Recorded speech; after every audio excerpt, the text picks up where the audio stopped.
Good evening, everyone, and welcome to the second event in the SSRI Simsport Racing International GT4 Season 3. Welcome to Bathurst, Mount Panorama, for a slightly different race event for the series, as we will have two rounds tonight. For the first time, we will go back-to-back at Mount Panorama for two 30-minute races served up for you guys to enjoy this evening, giving everyone a chance to make amends for the first race or just double the chance to make a mistake.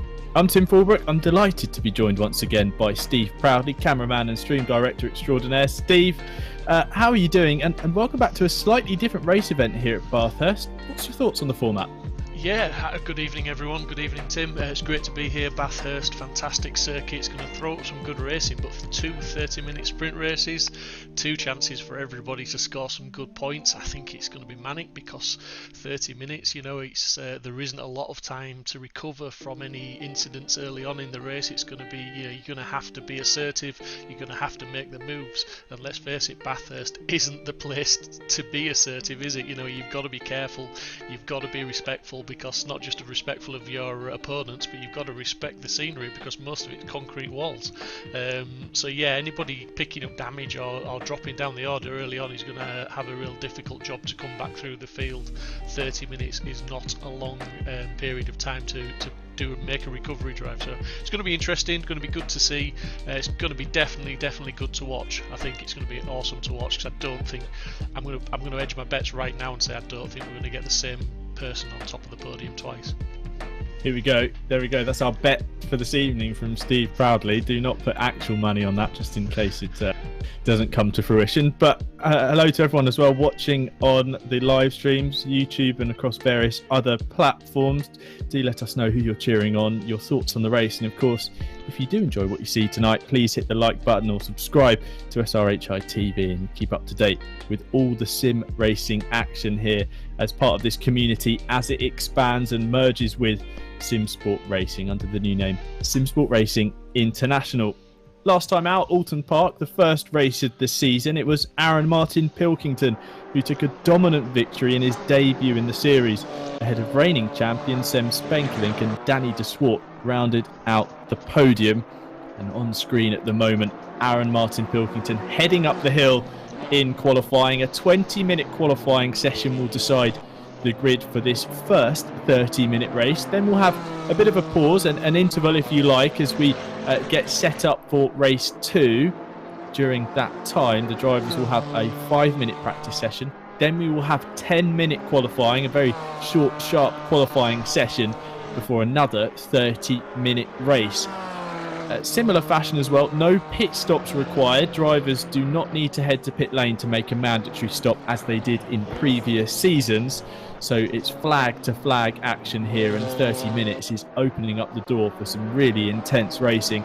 Also factor in that there's no change to the points for either races. It's no half points for only 30 minutes compared to the usual 60-minute affair. It is full championship points for each race tonight. And Steve, that just adds to the jeopardy, doesn't it? Because it's not like you've got that margin to play within the championship standings, and as we know, every point will matter when it comes to the final round.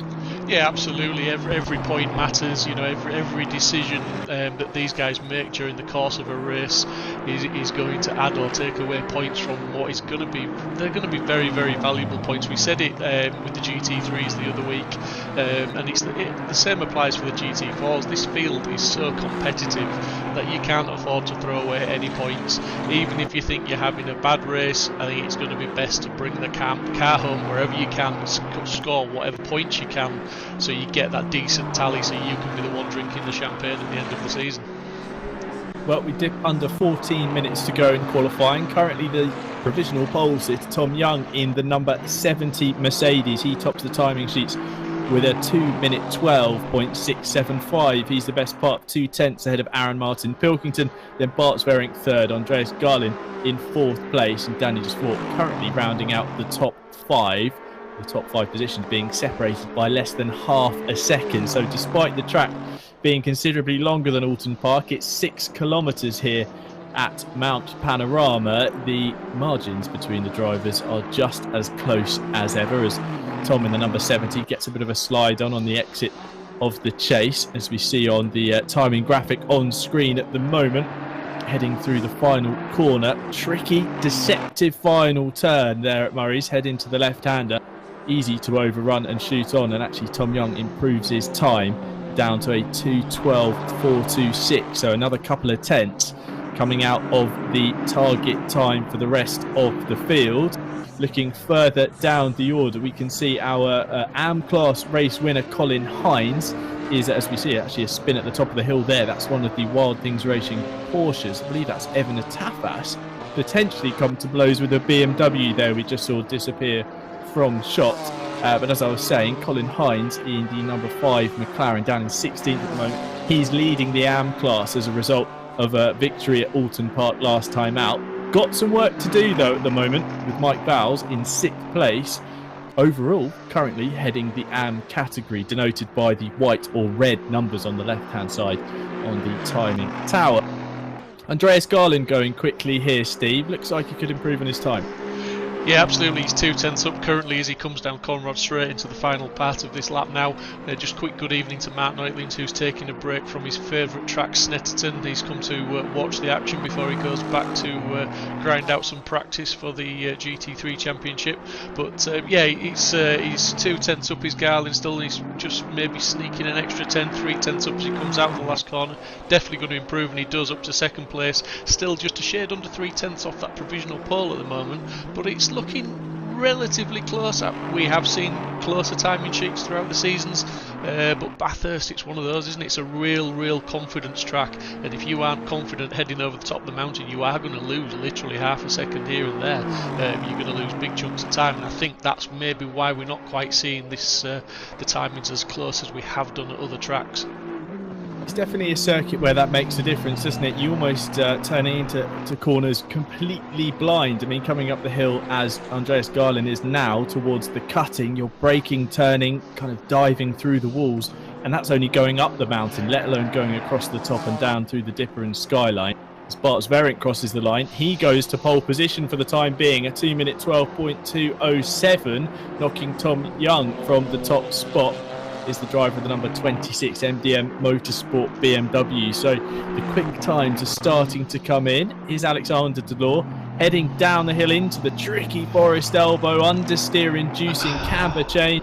Just looked to run wide there, Steve, cost himself some time. He was half a second up, and he cost that all of that half a second disappeared just by running that little bit wide there. Real shame for Delors there. It was, like I say, half a second up, which would have done him no harm whatsoever. It would have got him well inside that top 10 and possibly up into sort of 5th or 6th place there with that time. But he's going to reset. Hopefully he's got the fuel on board to go again. I think the other thing is, as well as the confidence over the top of the mountain, we're starting to see 1 or 2 cars head back to the pits, which takes away some of the traffic from the track, because as we saw in the earlier laps, there were people tripping over each other at the top of the mountain, so it's very difficult to get that clear run tonight, and that is so important. You know, over the top of the mountain, you've got to be confident. You need that clear run. There's no room to overtake anybody up there, not without costing yourself time. So you meet someone at the top of the mountain, and it's game over more or less for your lap time. Very much single file through certain sections of the track, but there are overtaking opportunities thanks to these long straights, like the Conrod Straight and especially the mountain straight going up the hill towards Griffiths Bend. But you've got to make it work, and you've got to have a compliant competitor if you're both going to make it through the next corner safely. Geordie Backer on screen, Pulse Motorsport number 99 Aston Martin, didn't race last time out Alton Park. He looks to be flying down the hill at the moment as he heads in towards Forest Elbow, where we saw the mistake previously from Delors. Exiting there cleanly, getting a great run. And now, Steve, it's pedal to the metal, keep it flat as you come towards the final part of the lap. Geordie Backer looking good though. Yeah, absolutely. He's got to keep it all together now. This is the easy bit. This is where he gets to take a little bit of a rest down the Conrod Straight. He'll just have that right foot pinned to the floor now, and he'll just bring it out wide as we see. Just a slight gentle turn over to the right. Now into the heavy braking zone, into the chase. This is where he's got to get it right. He's got to just clip that apex there on his left, then into the right, and back down here now towards Murray's Corner. And Murray's Corner is one of those corners, if you get it right, you can make a 10th or 2. Currently, he is slightly up on his time, but just to see how much, let's see, and he goes up to 17th place there, so he's 2 seconds off provisional pole, but he's got himself right in the middle of the pack now, and that was a pretty good lap from back of there. A nice cycle lap indeed, but as Steve mentioned, 2 seconds to find if he's going to challenge Bart Sverink, who's still top of the pile at the moment. As we cut to Sem Spenkelink, a driver who's given himself a challenge this season with the Maserati Gran Turismo. And here at Mount Panorama, Steve, that car is going to be a handful times 1,000 in my estimations. That thing's going to be a big old challenge to get across the top of the hill.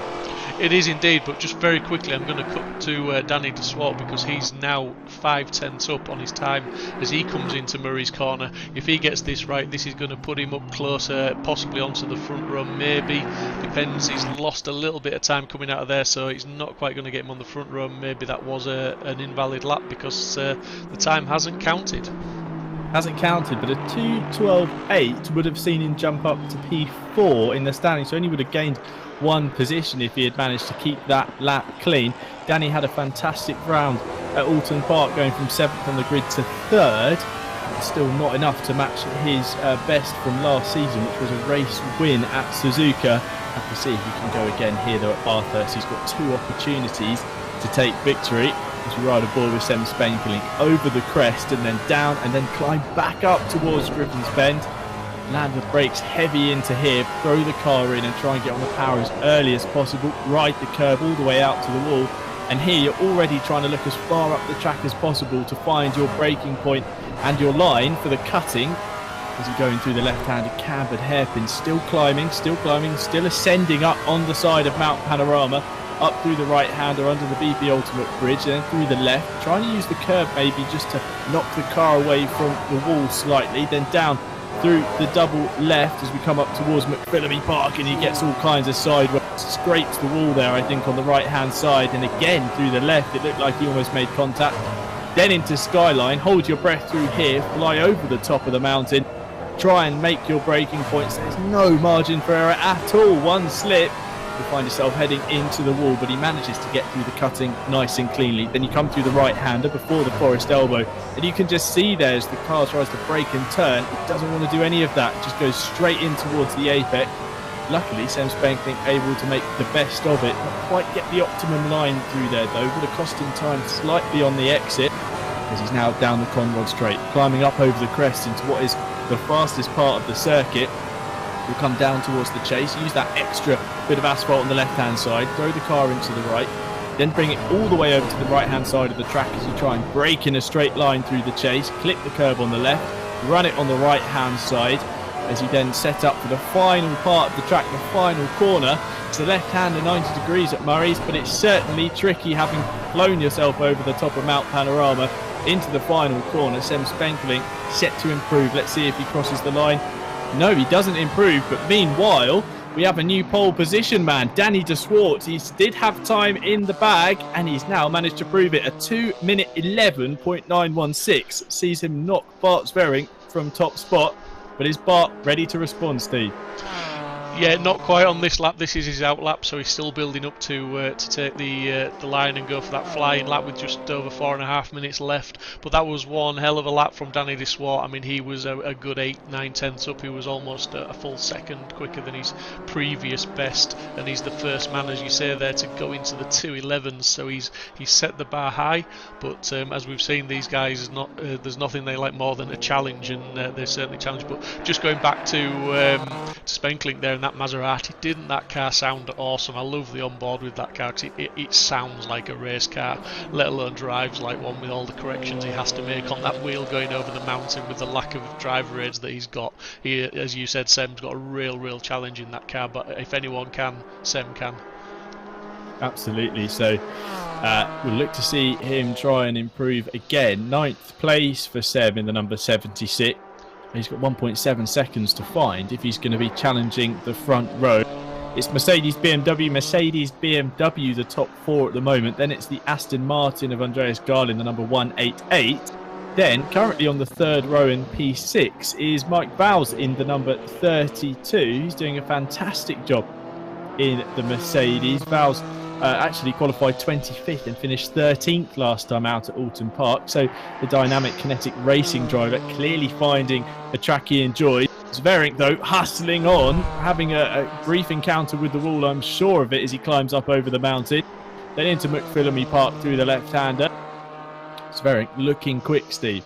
Yeah, he's looking very. He's definitely trying. He's definitely on the edge there as he just comes down through the dipper there. You've got to get that right, because if you don't, the car just becomes so light and you end up bouncing off the walls. But he's just got the last section of the mountaintop to go now, down through Forest Elbow and trying to get a good run out onto Conrod Straight.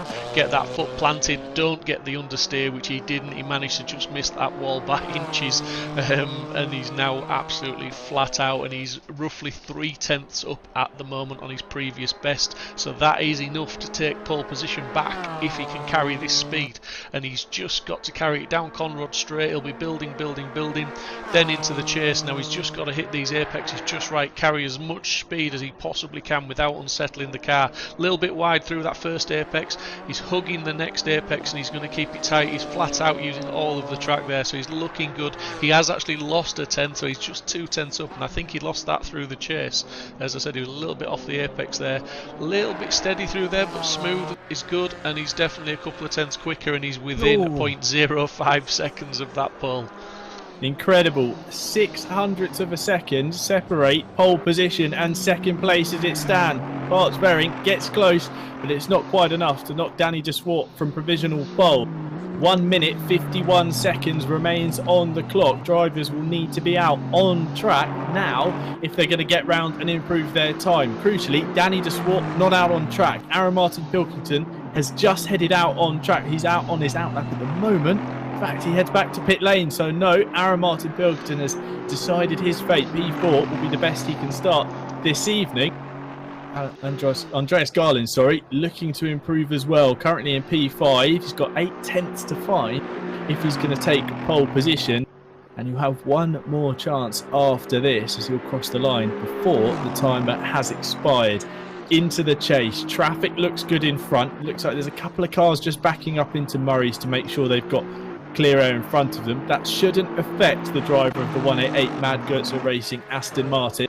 As he comes down towards Murray's, the final corner. Nail your braking zone, head in through the left hand. He runs just slightly wide there, picking up some understeer. He does improve, but it's only to P4. Still 7.5 tenths. Can he go again?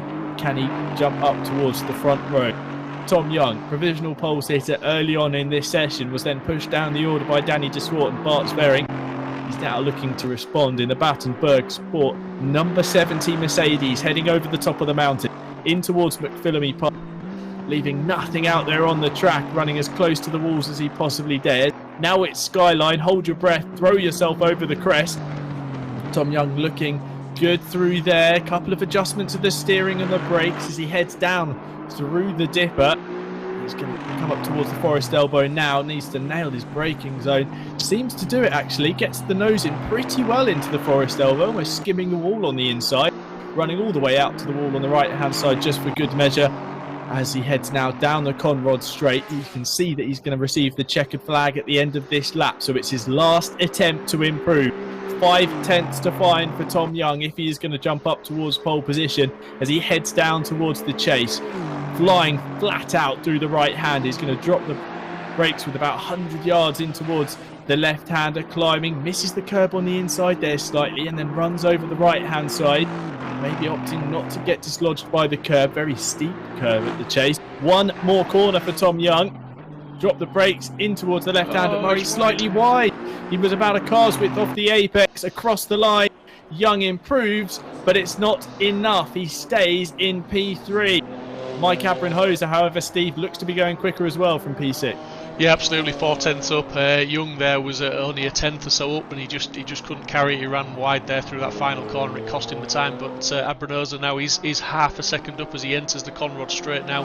As we said before, this is the easy bit. This is just get that right foot planted, bury the throttle, and just hope you've managed to get the best exit you possibly can out of Forest Elbows, and you're going to maximise your speed down here as he approaches the chase at a high rate of knots now. Get this apex just right as you go towards the chase now, and this is the crucial bit, the final 3 corners, 1, and he's blown it. That was half a second up, and that track limit's gone, and he's the last man on the track, I believe, that's had any chance to improve his position there, Tim. And he definitely knew it as well as he pulls over to the left-hand side. Immediately, Mike Abramhosa presented with an opportunity to jump up the order and potentially challenge for the second row there, but he will be stuck down in 6th place, looking for a way to fight back through the order in the Team Abbey Racing number 21 BMW. So a couple of cars just finishing their laps, the number 114 and the number 74. That's like in the 114 Mercedes, but neither of them looking to improve on this lap. So times positions should stay the same. Saying that, actually, like does improve up to P9, jumps up a couple of positions, knocking down, I believe that's Yannick Valenduk in the number 808, but I have to check.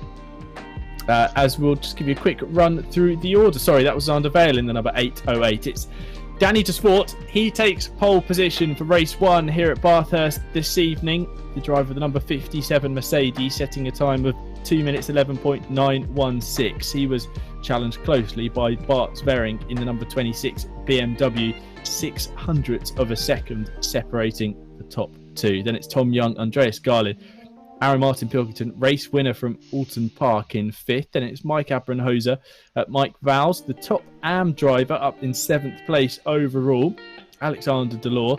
Then in 9th place we have Like in the number 114 Mercedes. Then it's Zander Vale rounding out your top 10 ahead of Sem Spenkelink, reigning champion, down in P11. Then in P12 we have Peter Vernier, Denise Pope in P13, Patrick Vance P14, and Dennis Berkman rounds out your top 15 position.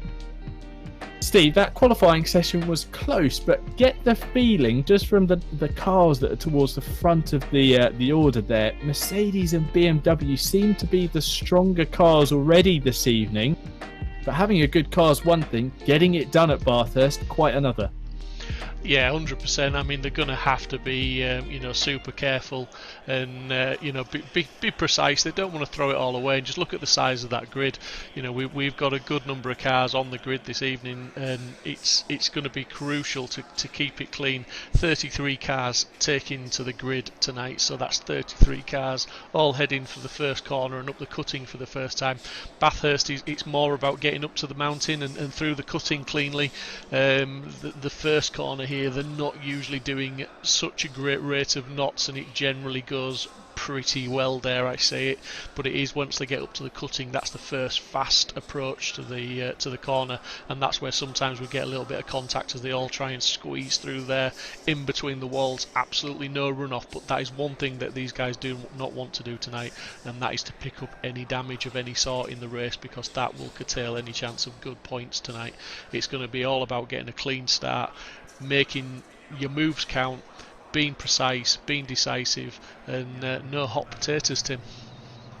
Absolutely no hot potatoes here at Mount Panorama. Certainly a circuit where you don't want to be one of those. 33 cars on the grid at the moment. It's quite incredible to think that we're going to somehow squeeze these cars around the Mount Panorama circuit, and they are all on grid and ready to roll away for this first race of the evening.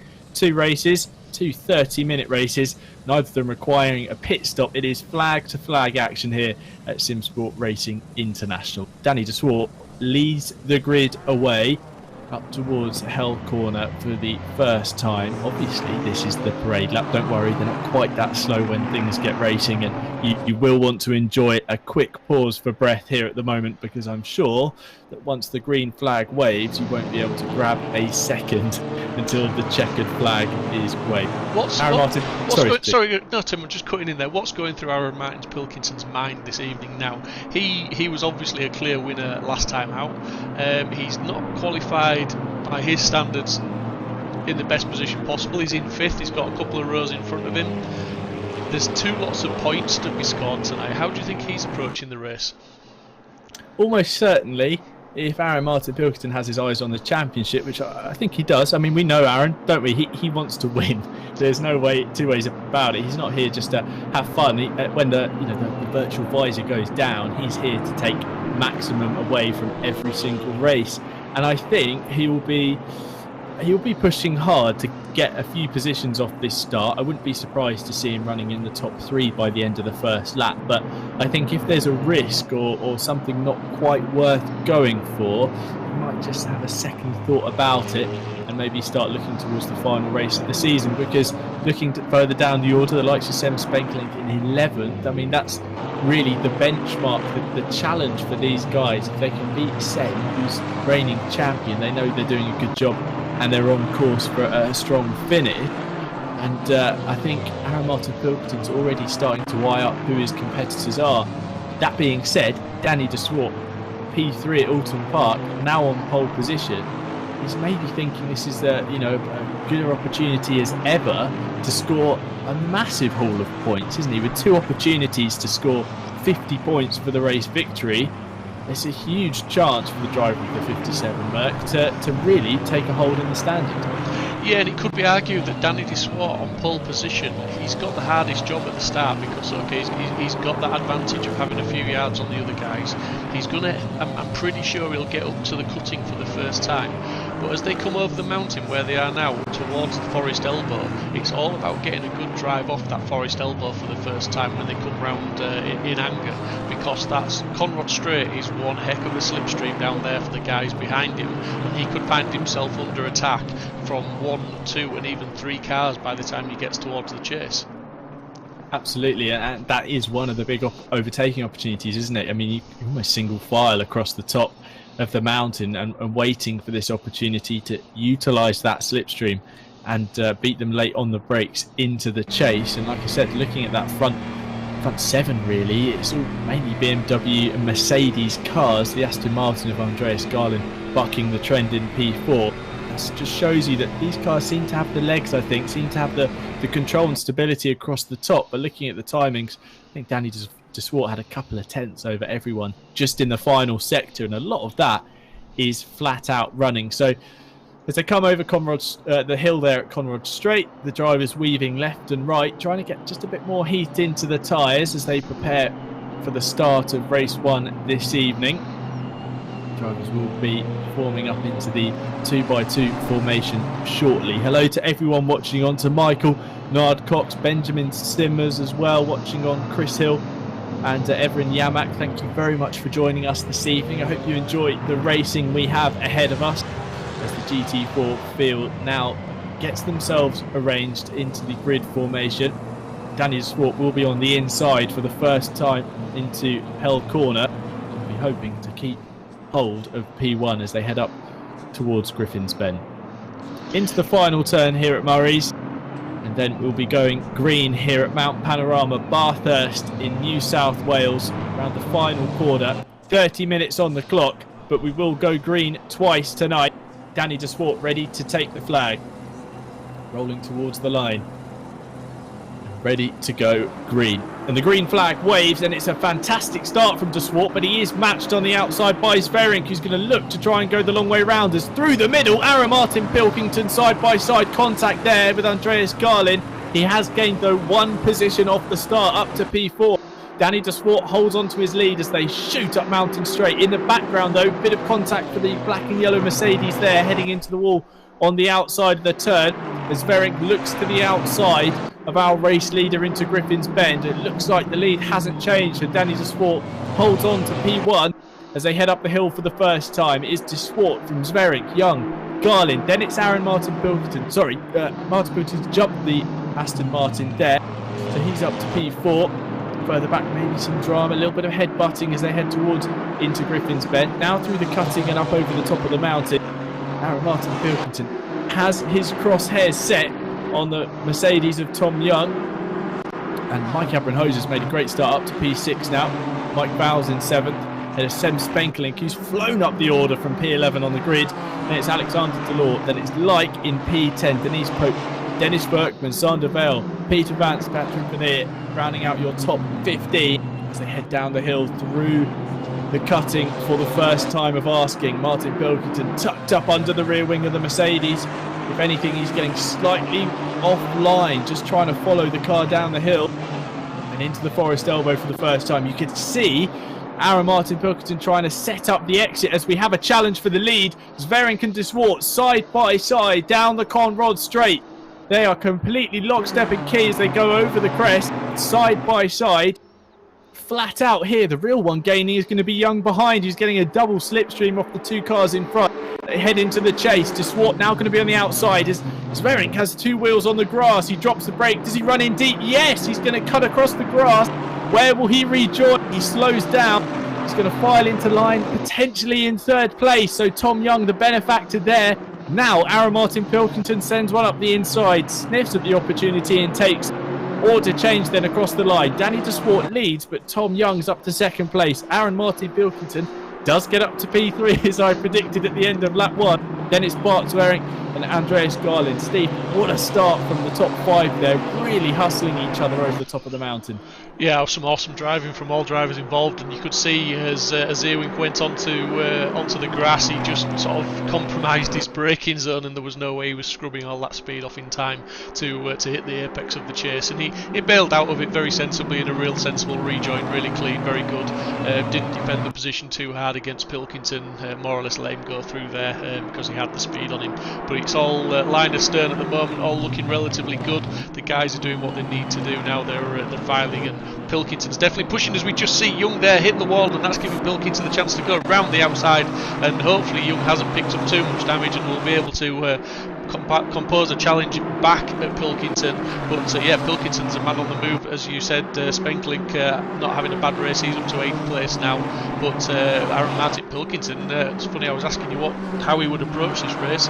He's picking up the positions very sensibly, isn't he? He's not doing anything too silly, he's not doing anything too rash. He's just driving his lines and he's picking up those positions as the other drivers actually make the mistakes.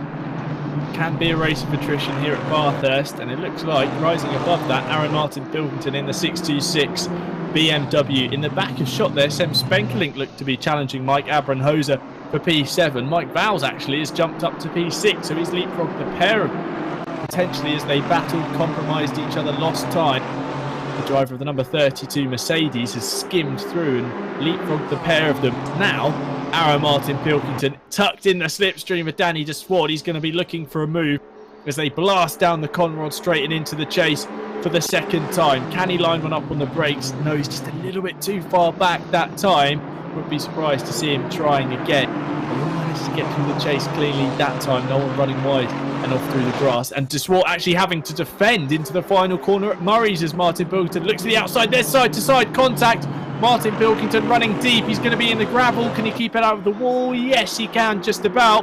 But he's cost himself many positions in that slight exchange with the race leader, dropping down behind Mike Abranhoser, I believe. So he'll fall into line P7, just in front of his championship contender there, Sem Spenkelink, as they run through Hell Corner. Aaron Martin Pilkington held up on the outside there. That's allowing Spenkelink to cut to the inside. They are side by side on the mountain straight as they go over the crest. They'll dip down and then climb again towards Griffin's Bend. Who's going to back out here? It's almost mind games between the pair of them as they head into the right-hander. Spenkelink not saying no. He's trying to go all the way around the outside of the climbing right-hander. They're still side by side as they ascend up towards the cutting. Sem gets the job done in the Dark Sky Racing Maserati and holds on to P7. Steve, that was an important move for Sem Spenkelink, but it also just shows that the title fight's going to start heating up between these two. Yeah, 100%. I mean, that was a difficult move for anybody, but in that car, the Maserati there, for me, you know, love both of those drivers, but Sem deserved that position just for having the audacity, the courage, the bravery and the skill to hang it around the outside there and turn it into the inside for the next corner and take the position. I think that was an awesome piece of driving from both of them. They showed each other enough respect, they gave each other just enough room, but Sem managed to get the job done, and Pilko won't be happy with himself there. He'll be looking at the back of Sem's car now, and he knows what he needs to do. He'll be trying to work his way back through the field in the last sort of there's 24 minutes just under of this race to go, so still plenty of time. Nothing's really changing up at the front at the moment, as we can see. De Swartz there almost comfortable with a half-second gap. The slipstream will be having an effect for Young, but he's just not quite close enough, and let's not forget we don't know how much damage Young took from hitting the wall, because he hit it fairly hard, and one of the first things to happen usually at Bathurst is it affects your top speed, so maybe he's struggling in a straight line now. Quickly how a race can change around here at Bathurst. Tom Young skimming the wall and looking to fight back. Now he's up to P2 as Spenkelink and Martin Pilkington are exchanging blows once again through the chase. Spenkelink on the inside, sorry. Martin Pilkington trying to go around the outside. That didn't pay off for him last time. He tries to get on the brakes early and cut back underneath the Maserati on the exit of Murray's Corner, but he can't get the job done this time. All this fighting is allowing Like and the number 114 Mercedes to close right up on the pair of them. And we know how quick the Merc is here. Be looking for a way past shortly if he can latch onto the slipstream. So let's run through the order then. After 3 laps here at Bathurst, it feels like we've had an entire race already. It's Danny De Swart who leads the way by 3/10 over Tom Young. It's a Mercedes 1-2 at Mount Panorama, but that could be set to change as Bart Sverring gets a great exit from the Griffin's Corner and up the hill. He's passed, so BMW up to second place. Sverring in the number 26 car now has his crosshairs set on De Swart. A change again in the top 3. It's then Andreas Garlin in P4 ahead of Mike Vowles, the highest placed AM driver, doing a stellar job in P5 in the number 32 Team Dynamic Kinetic Racing car. Then it's Mike Cabron-Hoser, Sem Spenkelink, Aaron Martin Pilkington, Like and Pope rounding out your top 10 ahead of Delore, Vale, Workman, Veneer and Van Mellis, your top 15. Looking at this timing graphic here, Steve, we can see on the previous lap it actually looked like Tom Young had the advantage over his competitor in Bart Sverring, but something just happened there on the run up the hill towards Griffin's Bend, and the BMW able to get past the Mercedes. Yeah, I'm just going to watch the 2 cars now as they come down Conrod Straight. The interesting thing will be to see the top speed of the cars, to see if Tom Young's car is suffering with any top speed issues, and just compare the two and see what it is. At the moment it's looking all good, so maybe he's not picked up too much damage at all. Yes, he's in the slipstream, but so is Zewing from the car in front as well, so looking like they're pretty much well matched, and maybe, you know, despite what I was saying, it doesn't look like there really is any damage affecting that Mercedes. He'd be lucky to get away with it, hasn't he? And it looks like Tom Young is unscathed considering his brush with the wall as Sverring goes to the outside of Danny De Swart into Murray's, trying to make the move work. The BMW driver going for the lead, unable to make it work that time. They still, order remains the same as Garlin's in the wall on the exit of Murray's. He skims through the barrier, clipping the right hand side of the Vantage there. He's going to have to defend them from behind as Vowles, Abram-Hoser start to close in. You can see the black, white and red Mercedes is certainly closed up on the back of the pink Aston Martin. In fact, it looked like Abram-Hoser was going to go for a move on the AM class leader. There it is. Vowles maybe doesn't need to fight this one too hard. He is in a strong position in the AM category, but every position is still one worth fighting for. To the inside, they're side by side. Vowles up on the curb. Abram-Hoser gets the job done, goes the long way around the Mercedes up through Griffin's Bend. Behind, it looks like Aaron Martin Pilkington's got past Sem Spenkelink as well, so that's a change of position. The number 626 now looking to kick on and climb up towards Mike Vowles, who's in the 32 Mercedes, who just saw being passed by Mike Abram-Hoser. This top 3 though locked together. If anything, Danny De Swart just able to extend the margin over the top of the mountain here. It all seems to close up again as they fly down Conrod in the slipstream, coming up towards Skyline. And Steve, it's so difficult to drive a car around this part of the track anyway, let alone when you're following a car so closely and battling for position. Yeah, I mean, we say it week after week, round after round, you've got to put pressure on the car in front because the times are usually that close. You're not going to get it done on a performance and a time differential. You're not going to get that overtake done because quite often the times are literally within a few hundredths or even just tenths of each other. But it's all about forcing that mistake. But as you say, to drive so close to the car in front over the top of the mountain, it can end so badly very quickly. But these guys doing a great job. But like you say, De Swart is just edging away, seems to come away with about half a second gap each lap, and it closes up towards the end of the lap as it is doing now, with Zerwig just really getting onto the back of him into that heavy braking zone. But as they go over the start-finish line and back up the mountain straight, you'll start to see De Swart pull away again, and as they go over the mountain, he seems to be able to open that gap up a bit. Ebbing and flowing as it always does in sports cars, and particularly in GT4 racing.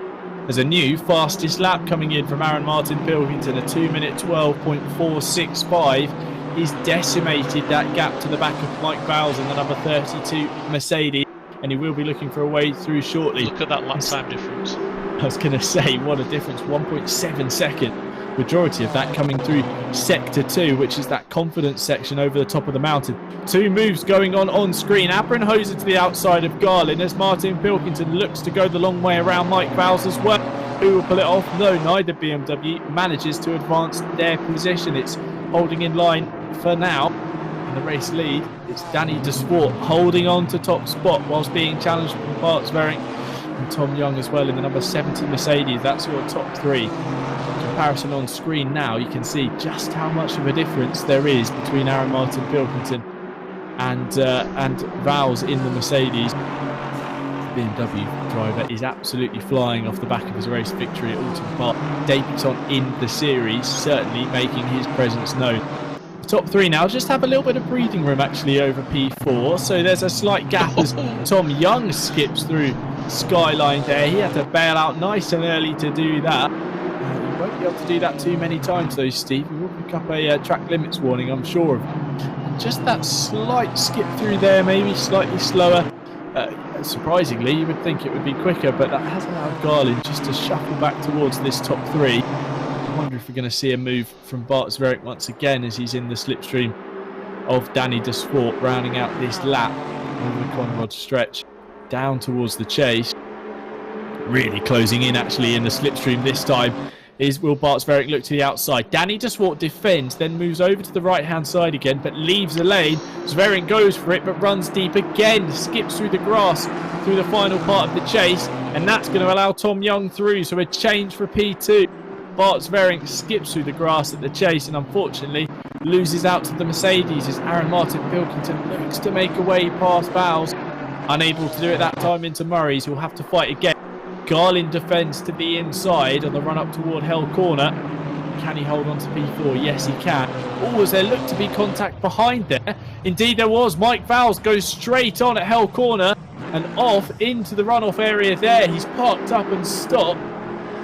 So position gain for Martin Pilkington. He didn't need to make the pass on track, but that's heartbreaking from the driver of the number 32 car, who was doing such a fine job in the AM class. As Mike Abrenhoser finally makes his way past Andreas Garlin. But Steve, that was a strange one there for the dynamic kinetic racing man in the Mercedes. Just seemed to run on there, not too sure what would have caused that. Yeah, absolutely. Not too sure whether he got a tap from behind. I don't think so, but I'm going to maybe just try and find a replay if I can find a gap in the action to show a replay.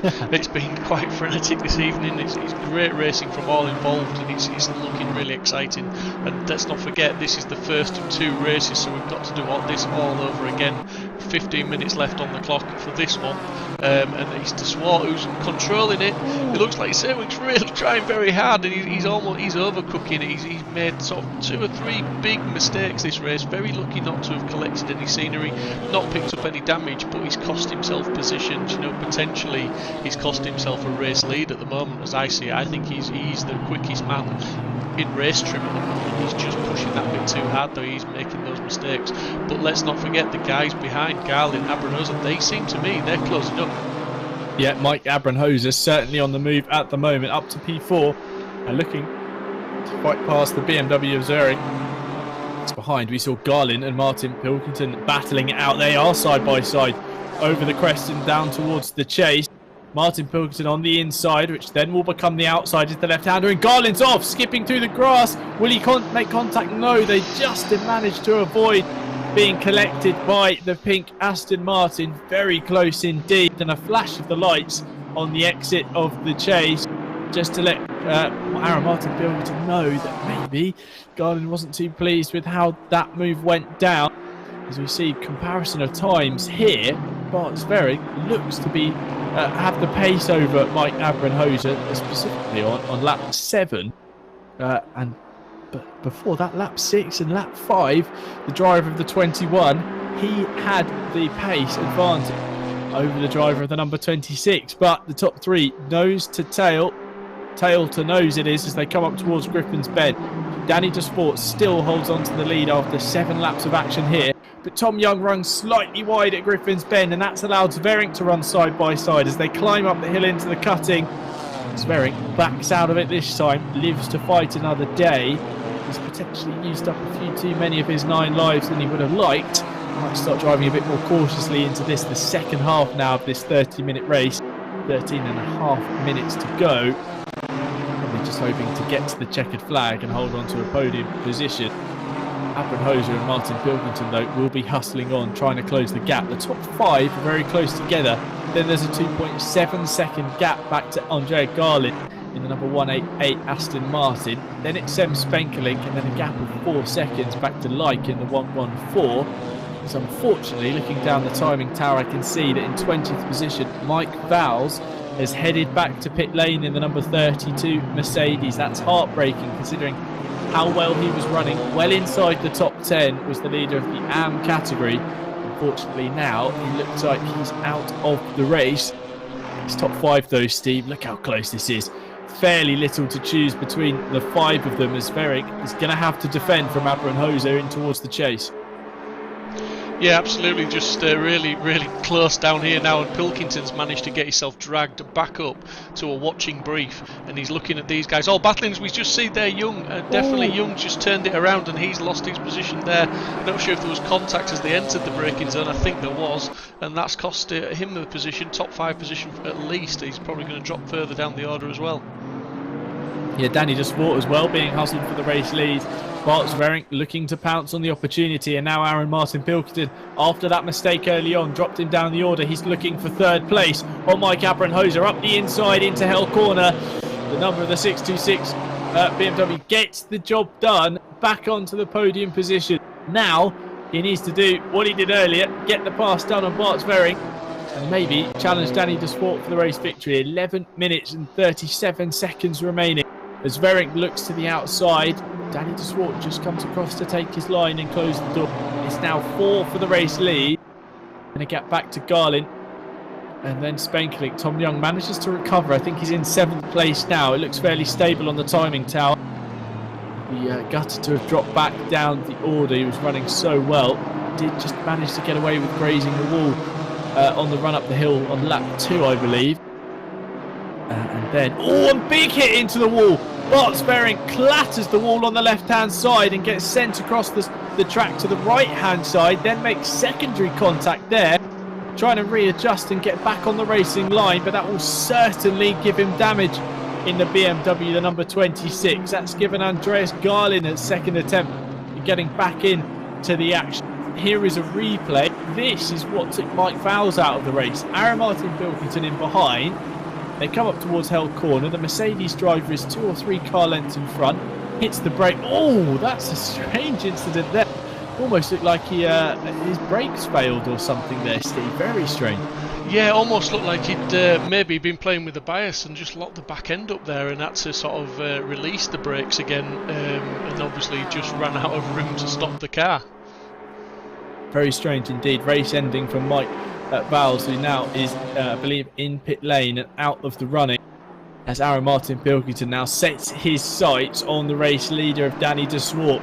The Mercedes driver has been challenged throughout this preceding 20 minutes of the race, but now into the final third, he's going to have to fight to hold on to a race victory, as Aaron Martin Pilkington has made a couple of mistakes and been forced off track here at Bathurst. Looks to have the pace. He sets 2 minute 12 as his fastest lap. Last lap time around, a 2:13.6 compared to Desport's 2:14.2. So he's definitely got the pace advantage now as they head onto the mountain straight on the exit of Hell Corner. Aaron Martin Pilkington pulling to the left-hand side already showing his nose to DeSwart, who stays to the right-hand side to defend. But I believe that the Mercedes will drift back across to the left. Yes, he does, to take the optimal racing line into the right-hander at Griffin. Aaron Martin-Pilkington will be looking for a way past shortly because Mike Abrenhoser is there waiting in the wings should anything kick off in front.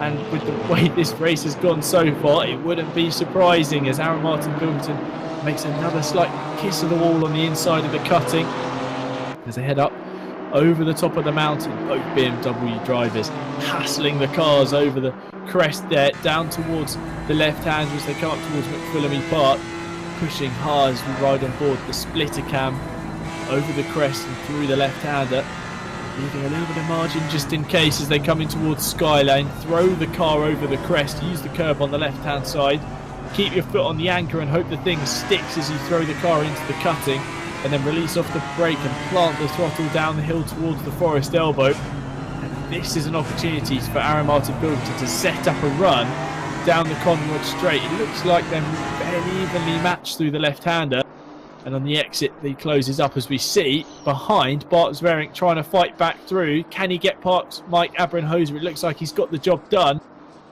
It's Martin-Pilkington closes up in the slipstream, heading down the Conrod Straight and towards the chase. Into the right-hander, they're going to hit the brakes around 100 metres to go and steer the car into the left-hander. Both cars making it into the apex as behind Zverink has got the job done. Now Martin-Pilkington is trying to set up a move, and indeed he goes to the outside, thinks better of it into Murray's, then tries to go again actually, a dummy pass on DeSport, who's going to try and run him out of the road. There's a bit of a side-by-side contact through the left-hander as they cross the line. They are side-by-side coming up towards the first corner at Hell Corner. Martin-Pilkington on the outside, Danny DeSport on the inside. There is still a lane there for Martin-Pilkington, and he's using it as he runs over the curb, plants the throttle. He might be on the outside for turn 1, but it's now the inside for turn 2, and it looks like Danny DeSport is going to have to pull out something pretty incredible to hold on to his race lead. They are side by side. Mercedes looks to have the legs in a straight line. They make side by side contact again into Griffin's Bend, and that sent Danny DeSport off into the barrier. He's hit the left hand side, manages to skirt along the wall and rejoin the race in P4 now, I believe. Aaron Martin-Pilkington wrestles the race lead off the Mercedes. Steve, neither of them wanted to give an inch there into Griffin's Bend. No, I'm gritting my teeth. I'm making lots of Yorkshire noises because that was maybe just a little bit aggressive in my humble opinion from Pilko there. He was heading into a right-hand corner, steering a little bit left. He had plenty of room to the right. He was squeezing DeSwart, and I don't think he needed to. He didn't have the job done. They were side by side. That's just my opinion, but yeah, he's got the lead. He's got the pace. He's in the lead. Hopefully, 6 minutes to go, he'll manage to cross the line first. Whether he'll keep that position or not might be a steward's decision if there's a complaint about that move. And for me, it was a little bit harsh. Yeah, it was a little bit close, wasn't it, as they made contact on the run into Griffins. That did seem to be the deciding factor then in the opportunity for Danny DeSwart to defend or make the counter-attack on the BMW. But we will have to wait and see. New race leader Aaron Martin-Pilkington in the number 626 BMW leads Bart Zverink, who's managed to claw his way back through the field in P2. Then it's Mike Abrenhoser, who's now challenged by the CBSR Racing Mercedes of DeSwart, who has been shuffled down the order as a result of that collision with Martin-Pilkington. Then it's Andreas Garland, who's managed to hold on to P5. He's now being challenged by Sem Spenkelink, who has climbed his way through the order from P11 to run in 6th place. As we see, Mike Abrenhoser runs deep at Murray, manages to skip through the grass and get back on the track. That's going to open the opportunity for DeSwart to go up to P3 and back onto the podium positions. Points. It could be crucial come season end. As then Spenkelink at the back of shot, now hurried by Tom Young, who's down to 7th place but still running. Great to see. Then it's the first of our AM class runners in P8 as I look to the outside from Abrenhoser on the run in towards Griffin's Bend. Can't get the job done that time, and Danny DeSport holds on to P3. Yeah, James Lyke in the 114 Mercedes, currently leading the AM category in P8. It's been a fantastic finish for him after a difficult round at Alton Park. 31st on the grid and 30th at the checkered flag. The rookie very much improved here at Bathurst with 4.5 minutes to go. He's got a healthy lead over Xander Vale in P9 as well, and an even bigger lead over Bas van Mellis, who's set for a consecutive podium in the AM category. A great performance from the driver of the 114 Mercedes. And Steve, at the front here, it almost looks like the running order has just started to space out a little bit, but as soon as I say that, there'll be something, and there it is. Spenkelink into the wall at Skyline. He hits the wall on the right-hand side, bounces across to the left. He's doing absolutely everything in his power to try and get facing the wrong way. But it's a bit of Austin Powers here, and he can't quite turn the thing round in such a short space. The drivers have to be exceptionally careful coming down the hill. He's parked in the blind spot, and as he tries to rejoin contact, I believe that's Xander Vale in the Porsche Cayman. Spenkelink pulls over to the right-hand side to give him the position. What a shame there. Spenkelink had fought his way up from P11, looks set to retire on the spot. Race-ending decision there from Sem Spenkelink. Steve, just shows you how difficult it is across the top of Skyline, but also Sem's not quite on top of this Maserati yet. Well, I mean, mate, this is such a difficult track to say you're on top of any car around here for this length of time. You know, it's a tough track. Maserati is a tough car. There's not many people can master it. We've saw Regan Mitchell over at Simsport absolutely beast it in the last season of the GT4s. But it took him 2 or 3 seasons to get to grips with it, to get it up there on the pace. Not just to do the hot laps, but to get the consistency, because that's what's difficult with a car like that, is to be consistently quick.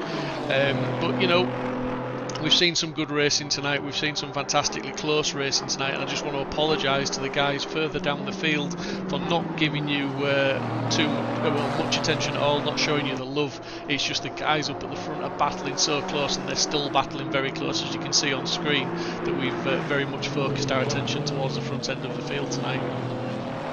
So Martin Pilkington leads, but I noticed on that last lap, Bart Sverink set the fastest time at 2:13.041, so he is the fastest man on track at the moment. But only enough to close in by 0.03 of a second, as he skims across the wall there on the exit of the left-hander. Bart Sverink still smells a shot at race victory here, as he made contact on the exit of turn 9. Aaron Martin Pilkington, 1:51 on the clock. I believe the next lap will be their last as they head down the hill into the Forest Elbow. Look at those times, Tim. I mean, you know, for 2 guys at the front pushing so hard, those times are within a tenth of each other, and even closer than that. That's an awesome display of driving from, like I said, from all the guys tonight, but especially those guys battling hard at the front. And Zerwink, you know, he's got it all to play for now. He's got Pilko in his sights.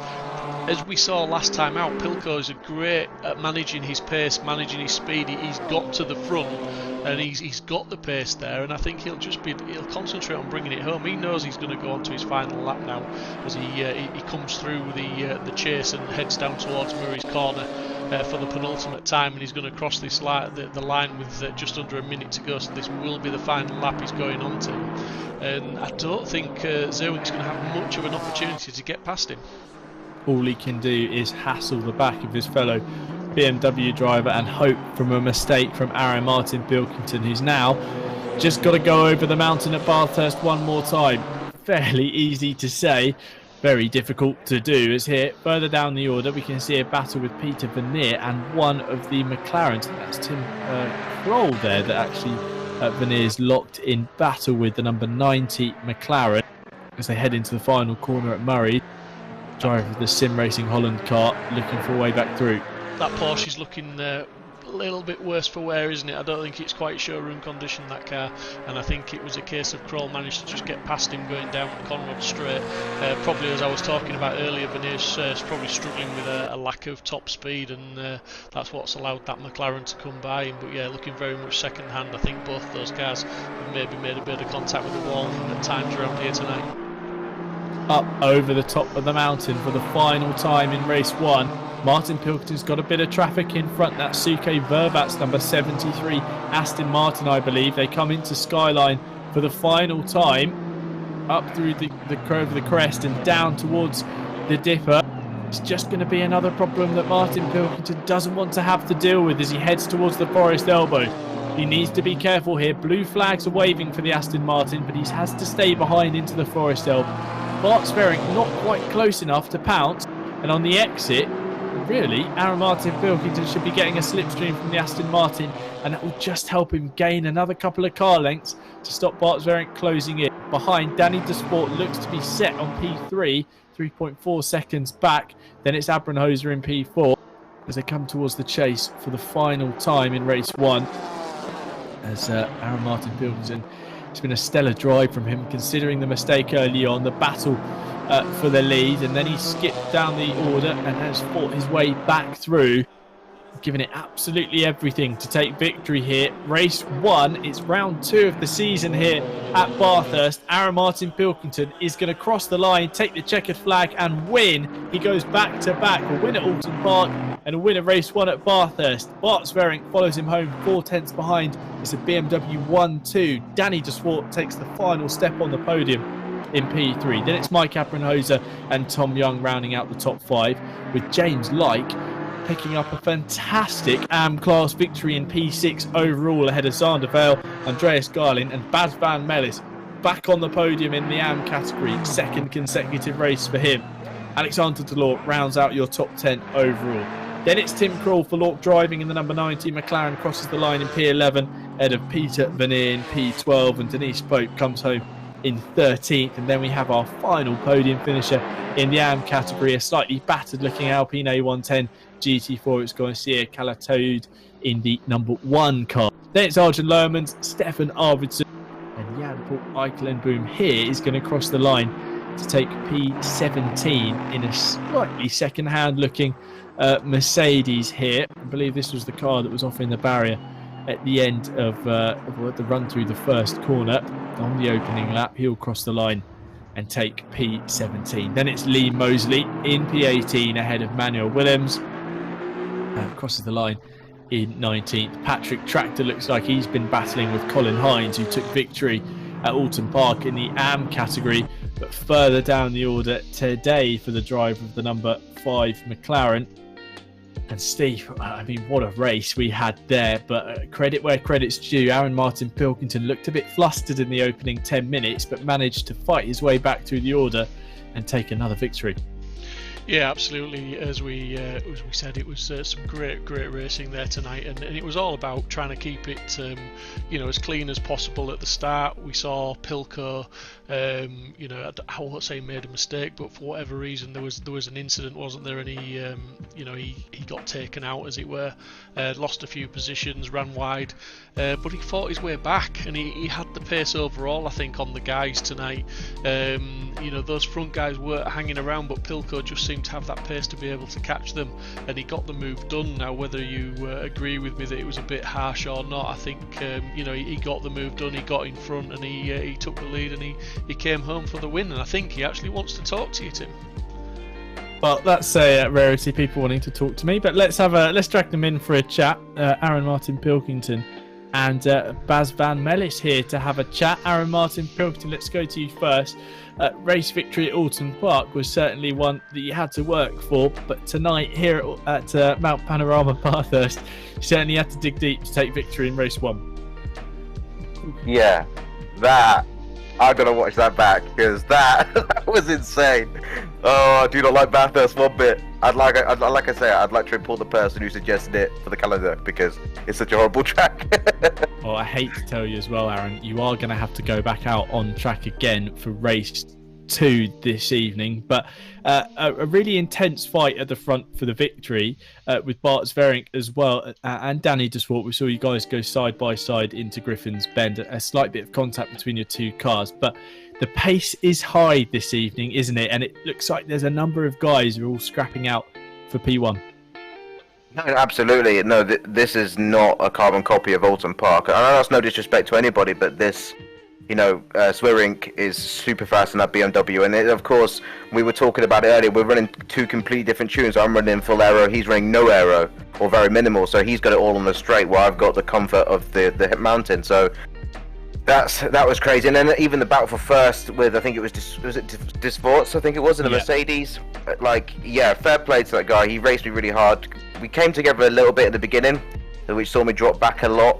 a bit to 8th place, and then I just all I saw was red, and I just wanted to make my way back up, which I did, I think. So yeah, we can't wait to see what you would say about that. Well, congratulations on a race victory, second consecutive one here. And now, Aaron, Steve asked me this question before the green flag. You know, you got to start turning your mind to the championship, or is that something you're really not thinking about yet? You're just taking it race by race. Race by race, really. At this moment in time, I think it's too early to really get ahead of yourself, especially with such a packed lineup, to think about championship contention. It would be nice, like, you know, you're never going to complain if that comes your way, but I mean, today is completely different to Alton, so you know, the next round could be completely different again. You really don't know with GT4, and yeah, just don't take anybody for granted. They are super fast, and they all have their own little niche advantages, and yeah, you really struggle against them on certain tracks. Well, congratulations on victory. Look forward to seeing you go again in race 2, and hopefully some more fun battles for you to have out there on track at Bathurst. Yeah, thank you, Tim. And Baz van Mellis, it's consecutive podiums in the AM category. It looked like you were maybe potentially in a bit of no man's land there in this race 1, but a strong finish from you nonetheless to be inside the top 10. You must be pleased. Pleased and lucky, to be honest. It was a nightmare in the first lap with all the contact, especially in the first corner. So I was lucky to get through there. And then afterwards, there were a few incidents which I could avoid. Somebody parked the wrong way around on the back straight, and it was an intense race. And like Aaron already said, it was the second race will be a whole new game. And let's hope we can get a bit more to the front and get a better quali, because I believe my race lap was faster than my quali lap. Definitely something to sort out there, Baz. How are you finding the Porsche Cayman here at Bathurst? Do you think it's a car that suits the track? It's quite okay. I think that the BMW and the Mercedes are faster. Especially the BMW, I think, is the fastest car here. But it's quite okay, especially in the mountain section. It's quite controllable. So yeah, quite happy with it. Brilliant stuff. Well, congratulations on another AM class podium, Baz. Looking forward to seeing you go again here in race 2 this evening. Yeah, let's hope that we can talk to each other in 30 odd minutes. Yes, indeed. Well, congrats, Baz. Speak to you soon. Thanks a lot. Cheers, guys. And Steve, now as the drivers get reset and ready to go for race 2, we're just going to cut away for a quick break before the drivers head back out on track. Your thoughts for race 2? The drivers going to be going at it just as hard? Yeah, for sure, definitely. They've had 30 minutes of practice there, I think, for race 2. They know what each other can do. They know what to expect. I think we're going to see them race even harder and even closer. And I think it's going to be even tougher to get past each other now. They know each other's moves. They know where the cars are strong and where they're weak. And I think, the next race is going to be even more frenetic than that first one. So for all of you watching, you've got a little bit of time now, a short interval to go and top up on your snacks and your drinks and get ready and come back again for race 2. We'll be doing more of the same. It'll be a 10-minute qualifying session and then a 30-minute race. Drivers at the moment are just hopping across towards the new server for race 2. So hopefully we'll be up and running shortly. But join us back in a few moments' time.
Well, that was quick, wasn't it? I hope you haven't gone anywhere, and I hope you're ready to go for race 2. Here we are back at Bathurst. For the first time, we are at a double-header event here in the Simsport Racing International GT4 Championship. It's round 2 here from Mount Panorama. There are 2 races taking place. Race 1, very much the same as we always seem to get in this championship. Exceptionally thrilling fighting throughout the field, but particularly at the front for the race victory. Aaron Martin Pilkington taking back-to-back victories now, Alton Park and race 1 here at Bathurst. But we get ready to go again. It looks like the drivers have managed to hop across into the new server safe and sound, unaware of any casualties thus far. The drivers will then be heading out for a 10-minute qualifying session as opposed to the 20-minute we have typically, and we did have for race 1 here this evening, and then another 30-minute flag-to-flag race. Tim Fulbrook's still here with Steve Proudly. Steve, if race 1 was anything to go by, get the feeling that things are going to maybe ramp up for race 2. Some scores to be settled potentially in the field. Yeah, I think the elbows were out on some moves there in that first race, and I think the elbows will be out again from a few more drivers this time. There'll be a few drivers looking to improve on their positions, and there'll be some drivers who'll just be looking to consolidate more points. I mean, Pilko, we've talked a lot about him tonight. He's won 2 out of 2 so far in the championship. He's going into this second race tonight. He'll have his sights set on the win, as he said in the interview. He's not really thinking about the championship at this moment in time. He's just taking each race as it comes, and he's looking to score as many points, and that's all you can ask from anybody, and that's the best way to win a championship. It's the best attitude and the best thought process to have. But I'm sure the rest of the guys that were around him, I mean, I'm not just talking about the top 2, 3, I'm talking about the top 5 or 6 drivers there, because the only thing I think that separated those top 6 drivers tonight realistically was a few taps of the wall here and there and a couple of run wides and outbreaks. It wasn't so much lap times, it was just about not quite having the same consistency to bring it home. I mean, Young seemed very, very quick, and I don't think his finishing position highlighted his pace. I think he could have been higher up the field, and definitely in the early stages, if he'd have been more consistent, he would have been battling for the lead. We had Bart Sverink as well, who took a sizable hit into the wall in the final 10 minutes, I believe, up climbing the crest through the quarry in Reed Park, but he managed to then fight on and was challenging Aaron Martin Pilkington for the race lead in the closing lap. So there's certainly a lot of pace out there on track at the moment. And here we are, get set and ready for qualifying 2. Only 10 minutes this time, so less chance for those drivers to go and set those purple lap time. As Bart Sverink looks to be leading the train, so he's hoping to get out first and use the clean air to his advantage. Well, it's going to be interesting, Tim, because if you remember in that first qualifying session where they had twice as much time, the guys were struggling to put the fast laps in the first 10 minutes because they were tripping over each other. Now, with the shortened qualifying session, they've got no option. They've all got to come out. They're going to trip over each other, and I think we might see a little bit of a mix-up. Yes, they've had a bit of practice. Yes, they've got their eye in.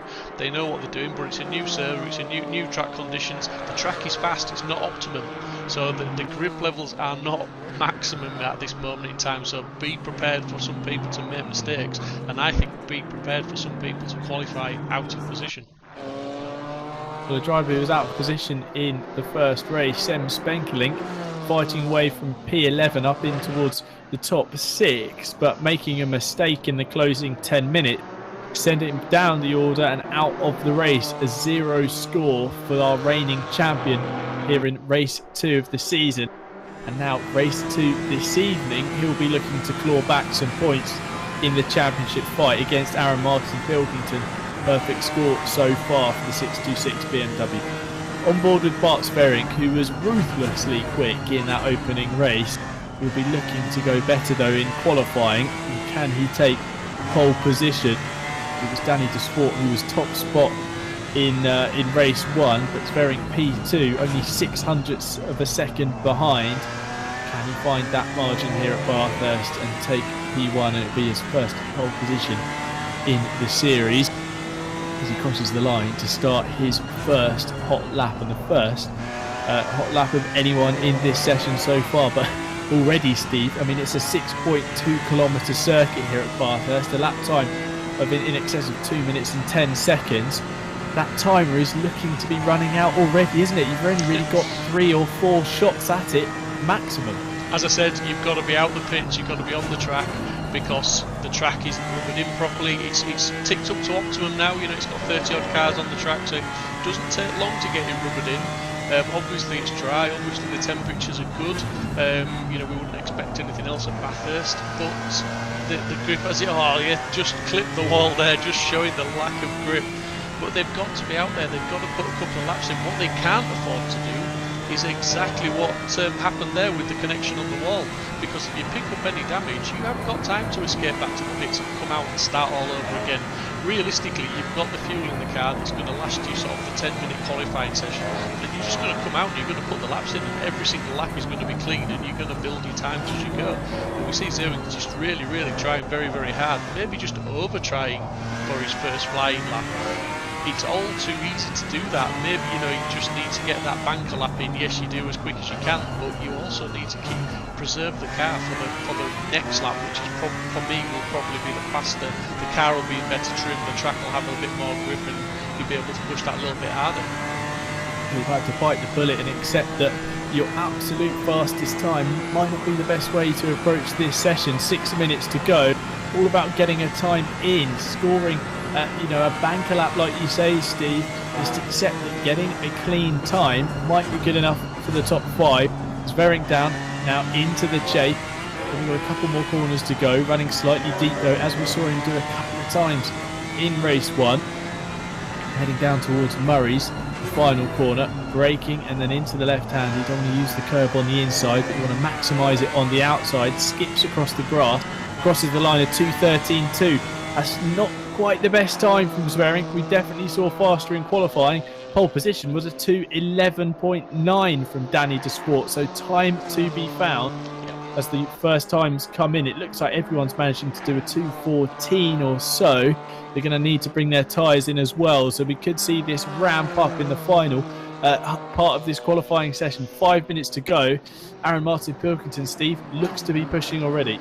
Haven't those technicians in the pits done an amazing job to straighten all the panels out, get the cars washed, polished, back out with a clean set of boots on, and off they go. And I think the grip levels are going to start coming to them. As I said, I think 100% right. You know, we've mentioned that banker lap, and it looks like Pilco's trying to put a banker lap in. Everybody's, you know, trying to get that safe lap in, and I still think we're going to have people out of position. There's going to be people pushing too hard. There's going to be people tripping over each other, and it's going to be a tough one. But let's just see what Aaron Martin Pilkington does on his first lap, and then we'll go find somebody who is then on their second lap, because I think that's where we are going to start to see the improvements. And I think we'll see some big improvements if they can stay out of trouble. It looks like all the drivers are relatively spaced out on track as well. No trains forming and impedance being done to each other there. They're fairly spaced out on the track map as James Lyke actually jumps to the top of the tower at 2:13.1. And that's quickly knocked from top spot. Aaron Martin Pilkington's first lap, a 2:12.822. He's absolutely flying around the Mount Panorama circuit. Looks like there's plenty of other drivers looking to respond on their second attempt. Alexander Delort driving number 49 Aston Martin, heading down the hill. His fastest time so far, a 2:14.466, 1.6 seconds off Martin Pilkington. Looking like he's improving, Steve. Yeah, absolutely. Like I said, they're all improving. There's lots of green sector times popping up on the timing sheets at the moment. Just looking at Delors, he's currently 7/8 tenths up at the minute, and that seems to be the average. There's a lot of guys 7/8 tenths up. They're all finding that pace. They're all finding that extra grip, and the track is coming to them. But it's whether it's going to come quick enough with only 3 minutes left on the clock. 10-minute qualifying session. I love it. I think it's insane. The drivers probably hate it, but I think for us guys watching on, I think it's awesome. Delort doesn't improve. Oh, he does, sorry. Stays P8 as we see Arjun Lerman's actually jumped up to P9 there. A bit of a swap around. Like still in P2. Spenkelink goes up to P5. Change as they cross the line to set these laps. There's going to be a few more positions shuffled as the rest of them complete their laps. Aaron Martin Pilkington, though, is on a flyer, and he's certainly testing the limits, running up very close to the wall on the exit of the the dipper. Then through the Forest Elbow on the inside and the outside, he's trying to knock the wing mirrors off the BMW M4 GT4. Absolutely flying, Steve. He is, but he actually lost a tenth or two through there. He was 2-3 tenths up. Now he's only, I say only, he's a tenth up. But Zerwink in third place is 3 tenths up currently on his lap time, so that would be enough to get him somewhere close, albeit not in front of Pilkington at the moment. But let's just see what Pilko can do in the last sections now of this lap, and then we will switch to Bart and see how he's getting on, because he's actually now showing us half a second up. So he's potentially, unless Aaron can improve by a couple of tenths, he could lose pole very soon. Martin Pilkington's going to cross the line. He improves a 2-minute 12.765. He stays on pole position. Incredibly, James Lyke still holding on to second place in the 114 Mercedes, 4 tenths back. But Bart Zverink looks to be flying down the Conrod straight as Martin Pilkington's in pit lane, so that's the best he believes he can do with 90 seconds left on the clock. Can Zverink respond? Can he claim? It looks like he's not got the time in hand at the moment. Sorry, Tim, I'm talking all over you there, but I'm excited. Danny de Swart, who is 9 tenths off pole at the minute, is 1.1 seconds quicker as he's coming through Forest Elbow at the moment. So we're going to cut to Danny very shortly, because this is going to go down to the wire. Zverink crosses the line. He takes pole, usurps Aaron Martin Pilkington.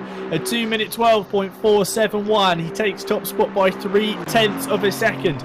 James Lyke pushed back down to third place and on the second row, but Danny de Sport is flying as another quickest time comes in. Tom Young in the 70 Mercedes, a 2:12.195. He knocks Zverink back down to second place. So it's Young, Zverink, Martin Pilkington, Lyke, and then it's de Sport, who we're watching at the moment, who's absolutely wringing the neck of this CBSR Racing Mercedes. One more corner. Can he claim pole position? He runs deep at Murray's. He's lost it all. In the grass, spins towards the inside, gathers it back up again. But the jeopardy into the final corner at Murray's, and de Sport loses it. Lyke, though, looks to be going quickly as well. 16 seconds on the clock. Final times coming in now. Yeah, absolutely. I mean, that was unlucky. I mean, he was so much quicker as de Swart there. Definitely going to put himself on the front row, but not to be. And he's not really improved an awful lot. His qualifying now comes to an end, so this will be Lyke's last lap, and he was a tenth up. He's just lost it in the braking zone there, so he's going to struggle to improve. There is the only person at the moment that really is on a faster lap is Abranosa, who is 6 tenths up now as he comes down towards the final corner. Into the final turn at Marys. Can he keep it clean? Lyke crosses the line to take the checkered flag. He can't improve on his P4.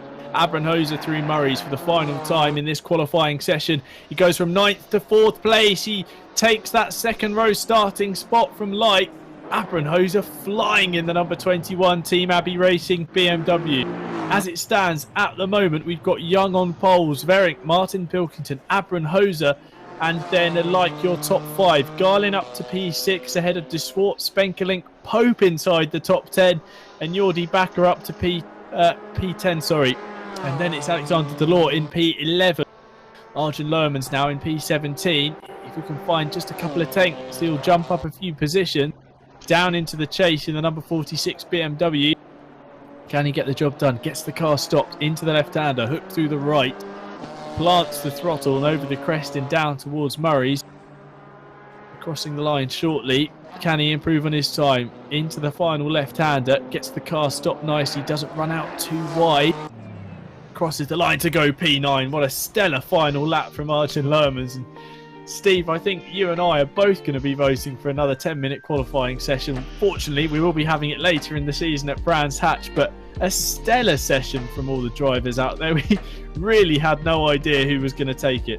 Yeah, I mean, how do you attack that? How do you attack a 10-minute qualifying session round a track like Bathurst? As I was shouting about at the start, of that qualifying session, you need to be out on track.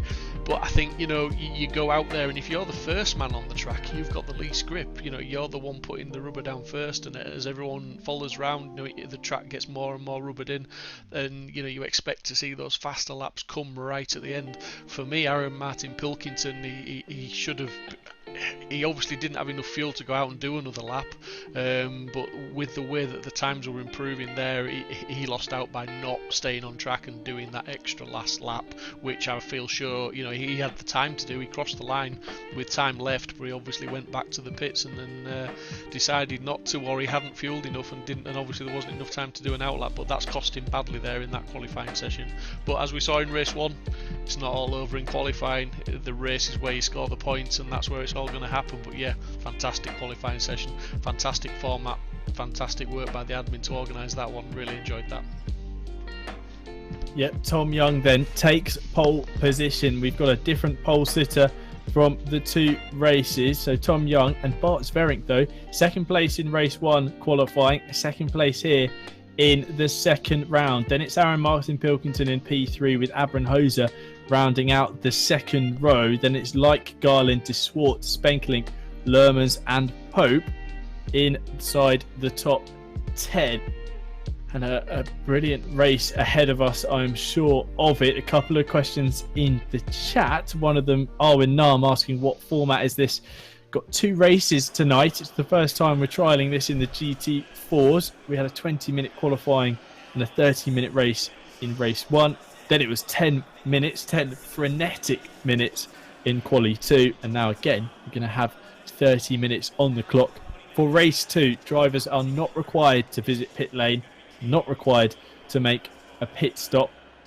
It's flag to flag action here at Bathurst. Kieran Vidago dropping a comment to say the last corner is underrated. It was one of the hardest corners on the track. Well, the first and last corners here at Bathurst, deceptive.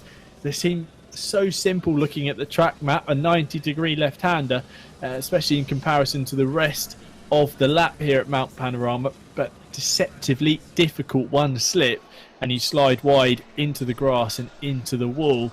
A little bit more margin than at other corners, but still very easy to make a mistake, and we certainly saw plenty of instant into Murray's in the sessions we've had so far this evening. So we're 20 seconds away from the grid rolling round on the formation lap. Tom Young, though, is going to be smiling away, isn't he, inside the number 70 Mercedes, Steve, because race 1 didn't quite go his way with the scuff up against the wall when he was running inside the podium positions, but he's got a chance to make amends for it here in race 2. He has, yeah. I mean, you know, not taking anything away from Tom Young for what he's done. He's stuck that car on pole position in a very short qualifying session. But in race 1, for me, he just didn't show enough consistency. He made a few too many mistakes of his own doing as well, from what I could see. So now he's got all that pressure of starting in pole position. He's got the entire field behind him for the first lap, and he's going to have to defend hard, as we saw De Swart in the in the first race down Conrod Straight. It's not easy to defend down there on the opening laps when you've got all the cars stacking up behind you, all grabbing a slipstream, and you're the only man on the track not to be getting a slipstream. So whether he can, drive and maintain that position under all the pressure he's going to be under is yet to be seen. He's got some fierce competition behind him. Pilco's obviously qualified better than he did in the first race, so I said you wouldn't see the same man on top of the podium, but I'm wondering if we will see Pilco do a back-to-back here. I think he's got every opportunity to do it. He's got a couple of quick guys in front of him. He's got 30 minutes of racing at Bathurst ahead of him, but he's got a good opportunity to do it, I think. Well, like we heard from Aaron in the post-race interview, he was saying that him and Bart Sverink are running very different setup philosophies in the BMWs in second and third place on the grid. Bart Sverink going for a low downforce straight line speed geared setup. Martin Pilkington going for a more higher downforce setup that allowed him to really extract the most from the car across the top of the mountain. In race 1, we saw Sverink make a couple of mistakes actually, and I think that cost him some crucial time across the race distance, but very quick up against his BMW rival in the 626. So I think that battle really is the fight for the race victory. No disservice due to Tom Young, very fast indeed, but like you say, Steve, I think in that opening race it looked like the BMWs just had the pace, because Mike Abram hosed there in fourth as well, another very quick driver who was making moves through the field. So Tom Young's got a tricky job ahead of him, hasn't he? Holding on to P1, let alone on this first lap, as the BMWs look mighty quick in a straight line. Yeah, absolutely. I think what you're trying to say, Tim, is that the BMWs are OP for Bathurst. I didn't say that, Steve. You were insinuating it, I think. I was reading very much between the lines. But no, I think yeah, the Mercedes have got the work cut out, but I don't think it's impossible. I don't think the speed differential was so great that there's a massive advantage. I think 90% of it is still the driver behind the wheel. It's racecraft. It's about defending. It's about putting your car in the right position, because you've got to be a fair bit faster than the car in front to get an overtake done without the car in front making a mistake. And that's the thing that Young's got to do now, is he's got to compose himself. He's got to get these opening laps right. He's got to try and build a bit of a gap, give himself some breathing space, because that's when he can relax and just try and be consistent and not be looking over his shoulder all the time, because the minute you have to look over your shoulder, you're taking your eyes away from where you're going, and that's when the mistakes come. So hopefully Young can do it, but he's going to have a lot of pressure coming from behind. So the grid will form into their grid order. Young will lead them away. He'll get to take the inside line up towards turn 1. He's joined on the front row by Bart Sverring. Then it's Aaron Martin Pilkington and Mike Abrenhoser, two very fast BMWs indeed. Then it's James Lyke in P5. He's had a stellar qualifying session and leads the AM category. He's got 3 or 4 positions over his nearest competitor, Arjen Lermans, in the 46 BMW, back in P9. Between them, it's Garland de Swart, Sem Spenkelink looking to make amends for race 1. Denise Pope in the 79. Wild Things Racing Ginetta rounds out the top 10. They come down towards the final corner at Murray's. The grid ready to take the green flag in this second race of the evening. It's time to make amends, or is it just a second opportunity to slip up? Ready to take the green flag. Tom Young, our pole sitter, gets away and gets away well, but Bart Sverring matches him down towards Hell Corner. They are side by side into the first turn. Aaron Martin Pilkington looking for a way past. James Lyke as well, lucky just to skip through there without contact as the field of plus 30 cars files through the first corner. They look to get through cleanly. Tom Young does have the whole shot as they run up the mountain straight over the crest towards Griffin's Bend. It is Young, Sverring, Martin Pilkington.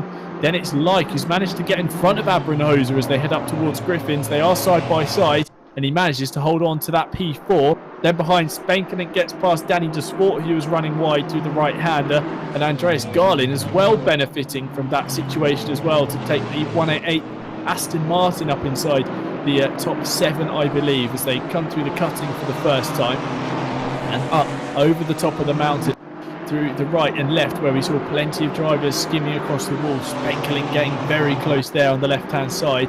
He's looking for a way past Mike Abrenhoser on this opening lap as they come through McPhillamy Park. And they'll be heading up towards Skyline, one of the most difficult parts of the circuit, especially when you're following in a train of so many cars. A great start as well from Denise Pope. She looks to have held on to P9 in the standings as Bart Sverring has dropped off slightly from Tom Young, who seems to have made a stellar run across the top of the mountain for the first time of asking. As we know from the chat post race 1, Bart Sverring's BMW is geared to be quick in a straight line, and on the exit of the Forest Elbow, he's already making his escape from Aaron Martin Pilkington behind and doing his best to close up on the back of Tom Young. Here is that pink Aston Martin, Mad Goetze racing car of Andreas Garlin. He's going to be going side by side with Danny de Swart. They're both closing up in the slipstream with Spenkelink. And de Swart manages to slide through on the inside. And Spenkelink holds on to 6th, but there's a change for P7. De Swart fighting back through after that run wide at Griffin's Bend. But Tom Young's really escaped up the field, Steve. 1 second at the end of that opening lap. That's the biggest lead we've seen all evening. Yeah, just trying to prove me wrong, isn't he, Tom? But hopefully he does, and I'm rooting for him. I want him to, he put the car on pole position. He did the hard work there, and now if he can just keep it clean, stay consistent, keep the car on the track, He's doing what I said he needs to do. He's got just over a second gap now.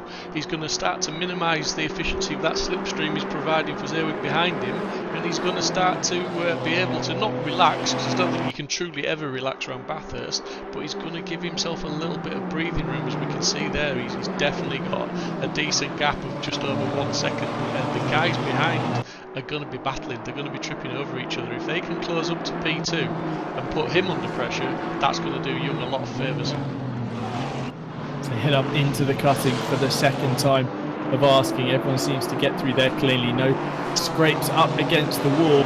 Some fantastic driving from this top bunch here. They've all started to string out slightly. The field hasn't really managed to split off into groups just yet, as there seems to be a traffic jam on the exit of Griffin's Bend. The Alpine's facing the wrong way. That's Bas van Mellis's rainbow coloured Porsche looking very heavily damaged, and in fact dropping back to pit lane. So it looks like there's been a multiple car incident on the exit of the right-hander at Griffin, causing damage to a lot of cars. Unfortunately, it looks like some race-ending incidents have occurred. A shame to see, but it's the margins we're playing with here at Bathurst. The walls are so close, and the chances of making a mistake and paying for it dearly are very much high indeed. Tom Young, though, looks to have managed to avoid any mistake that he made in the opening couple of laps of race 1. He's now leading Bart Zwerich by 1.2 seconds in the number 70 Battenberg Racing Mercedes. Then it's Aaron Martin Pilkington in P3 ahead of James Lyke and Mike Abrenhoser in 4th place. They're closely followed by Shem Spenkelink and Danny de Sport, the two-car separated by only a second. Then they've got a gap of a second back to Andreas Garlin in the number 188 Mad Goetzer Racing Aston Martin. Denise Pope holds on to P9 for now, and she's got a gap of 3 seconds over Alexander Delors in P10. So she looks set for a strong result this evening if she can keep lapping the Bathurst circuit cleanly for the remaining 25 minutes and change. Slight skip through the grass there for Danny de Sport. That's going to cost him time in his fight against Sem Spenkelink. Fortunately able just to get back on the track and carry the momentum down the long mountain straight as they then climb up towards Griffin's Bend into the right-hander. The track climbs so steeply there, and as you try and apply the throttle super early, it's very easy to just run out wide and towards the wall. Tom Young, though, still holds a lead of 0.8 of a second over Bart Zwerich. And Steve, really one of the hardest jobs in the race, especially if you're on pole position, it's just leading that first lap, isn't it? It seems so crucial to your race result. Tom Young looks to have got that first job on his to-do list this evening ticked off the list. Yeah, absolutely. He has indeed. He's lost a little bit of ground. It's back under a second is that lead, but Pilco's the man on the move as well. He's closing up to second place, and those two are going to close up to that leader, Tom Young, unless Young can manage to find that bit of pace he had at the beginning and get the gap away again. But Spenkelink's having a bit better race this time so far. He's really putting the pressure on P5 right now, and he's looking to make a move. So it's all looking good at the moment. De Swart is the man that's out of position compared to race 1. He's down in 7th place, but don't count him out yet. He's got some pace and he's in the slipstream.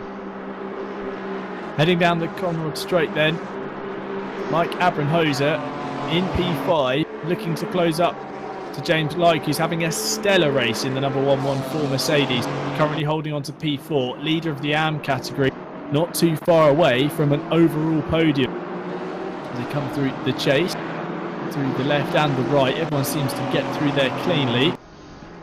Heading up towards Murray's, into the left-hander. And certainly an action point in race 1. We're going to have a replay here now. This is Bas van Mellis in the rainbow coloured Porsche. They're coming through Griffin's Bend here. Bas gets slightly unstable there but doesn't spin, and it looks like the incident's already happened up front. There's an Audi in there.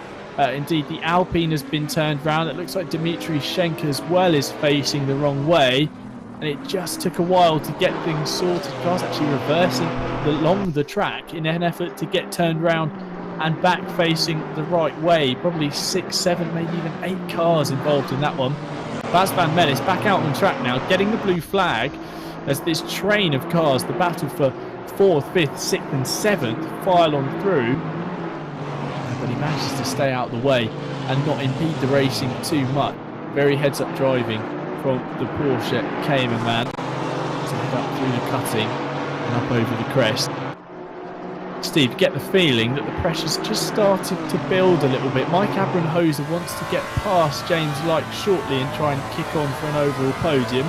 Like himself is in a good spot here and will be pleased with P4, but will arguably be looking for more. And behind, Sem Spenkelink trying to make amends for a race one that went anything but well. Yeah, absolutely. I mean, he's on the ragged edge, and you can see in his mirror there, De Swartz right up behind him and putting him under pressure. But he's closing up on Abranosa, and he's trying to also put pressure on him. This is a real four-car battle now, and it's going to be interesting as they fire down the Conrod straight to see who gains the most from the slipstream, and if anyone can be in any sort of position to make a move. Down the back straight, out the Forest elbow. Danny De Swartz tucked up in the slipstream with that Maserati. He's got a significant speed advantage there. Pulls to the inside. They're going to be side by side into the right-hander on the run in towards the chase. And in fact, before they've even got there, Danny De Swartz has got the job done. And as they turn into the left-hander, Danny De Swartz up to P6 now. He'll be looking to kick on and close up towards Mike Abramhoser, who's still trying to find a way past James Light for P4 in the standing. Bit of a gap back to Andreas Garlin, who just hasn't been able to challenge this leading group. Same thing happened in race 1 before he made a mistake on the exit of Murray's, and now in race 2 the same thing seems to be happening as Pies van Eerst running through the grass on the exit of the chase and tumbling down the order in the number 34 Porsche. Manages to get back on track safely and continue on. There's the bright pink Aston Martin of Andreas Garlin. As the camera pans around, we see Mike Abramhoser looking for a way past Like. He's on the inside on the run into Griffin's Bend. Can he get the job done? They're side by side through the right hand. The Like almost runs out of road there. Danny De Swartz now in the hot seat to make a move on his fellow Mercedes driver, and he's up the inside towards the cutting. They are side by side through the kink left and into the hairpin left. Like out on the marbles, just losing pace, skims across the wall. And just like that, he's lost 1, 2, 3 positions in the space of 2 or 3 corners. Steve, it's a very single file round here. Get shoved offline. Not only is it difficult to get back online, find yourself being passed left, right and centre in the meantime. Yeah, absolutely. Just goes to show, doesn't it? He gets pushed that little bit offline onto the dirty part of the track, not quite as much grip, and obviously not the optimum line. Then when the cars are so close, that's it. 1, 2, 3 positions can quite easily pass you by. And on that occasion, you know, that's done. De Swartz did the hard work. He put the pressure on, and Spenkelink benefited from it. He managed to follow him through, and he's up a position as well. So great racing, great driving. Spenkelink up into 6th, De Swartz 5th now. But Tom Young, he's doing the job, isn't he? He's doing what he needs to do. He's putting the laps in. He's staying out of trouble, and he's in first place at the moment. Let's see whether Spenkelink can return the favour on the CBSR Racing Mercedes with Danny De Swartz as they come over the crest and down towards the left-hander at the chase. Look like the Mercedes just has enough legs in a straight line, and despite the slipstream, that number 74 Maserati cannot remake the path. So Spenkelink looks like he's going to have to pull something out of the bag big time if he's going to get back past Danny De Swartz and into P5. Tom Young crosses the line at the end of lap 5, leads the way 0.8 of a second over Bart Sverink, who's tucked in behind. I mean, they're separated by a matter of hundredths of a second on those previous laps. A 2:12.9 from Young, a 2:12.993 from Sverink, and a 2:12.912 from Aaron Martin Pilkington. They're separated by less than 1/10 of a second on their most recent laps. Look at it, you can see it on screen. Crazy just how close the times are between these top 3 drivers. Sverink in P2, Tom Young leading the way in P1. I mean, 0.009 of a second on that previous lap. It just shows you how hard they're pushing as Young gets a bit of a slide on the exit of the cutting. That would have cost him time. Bart Sverink closing up now well and truly in the slipstream of the race leading Mercedes as they head over the top of the mountain one more time. 17 minutes 52 seconds still on the clock, and Aaron Martin Pilkington waiting in the wings should the fireworks be set off between this front 2.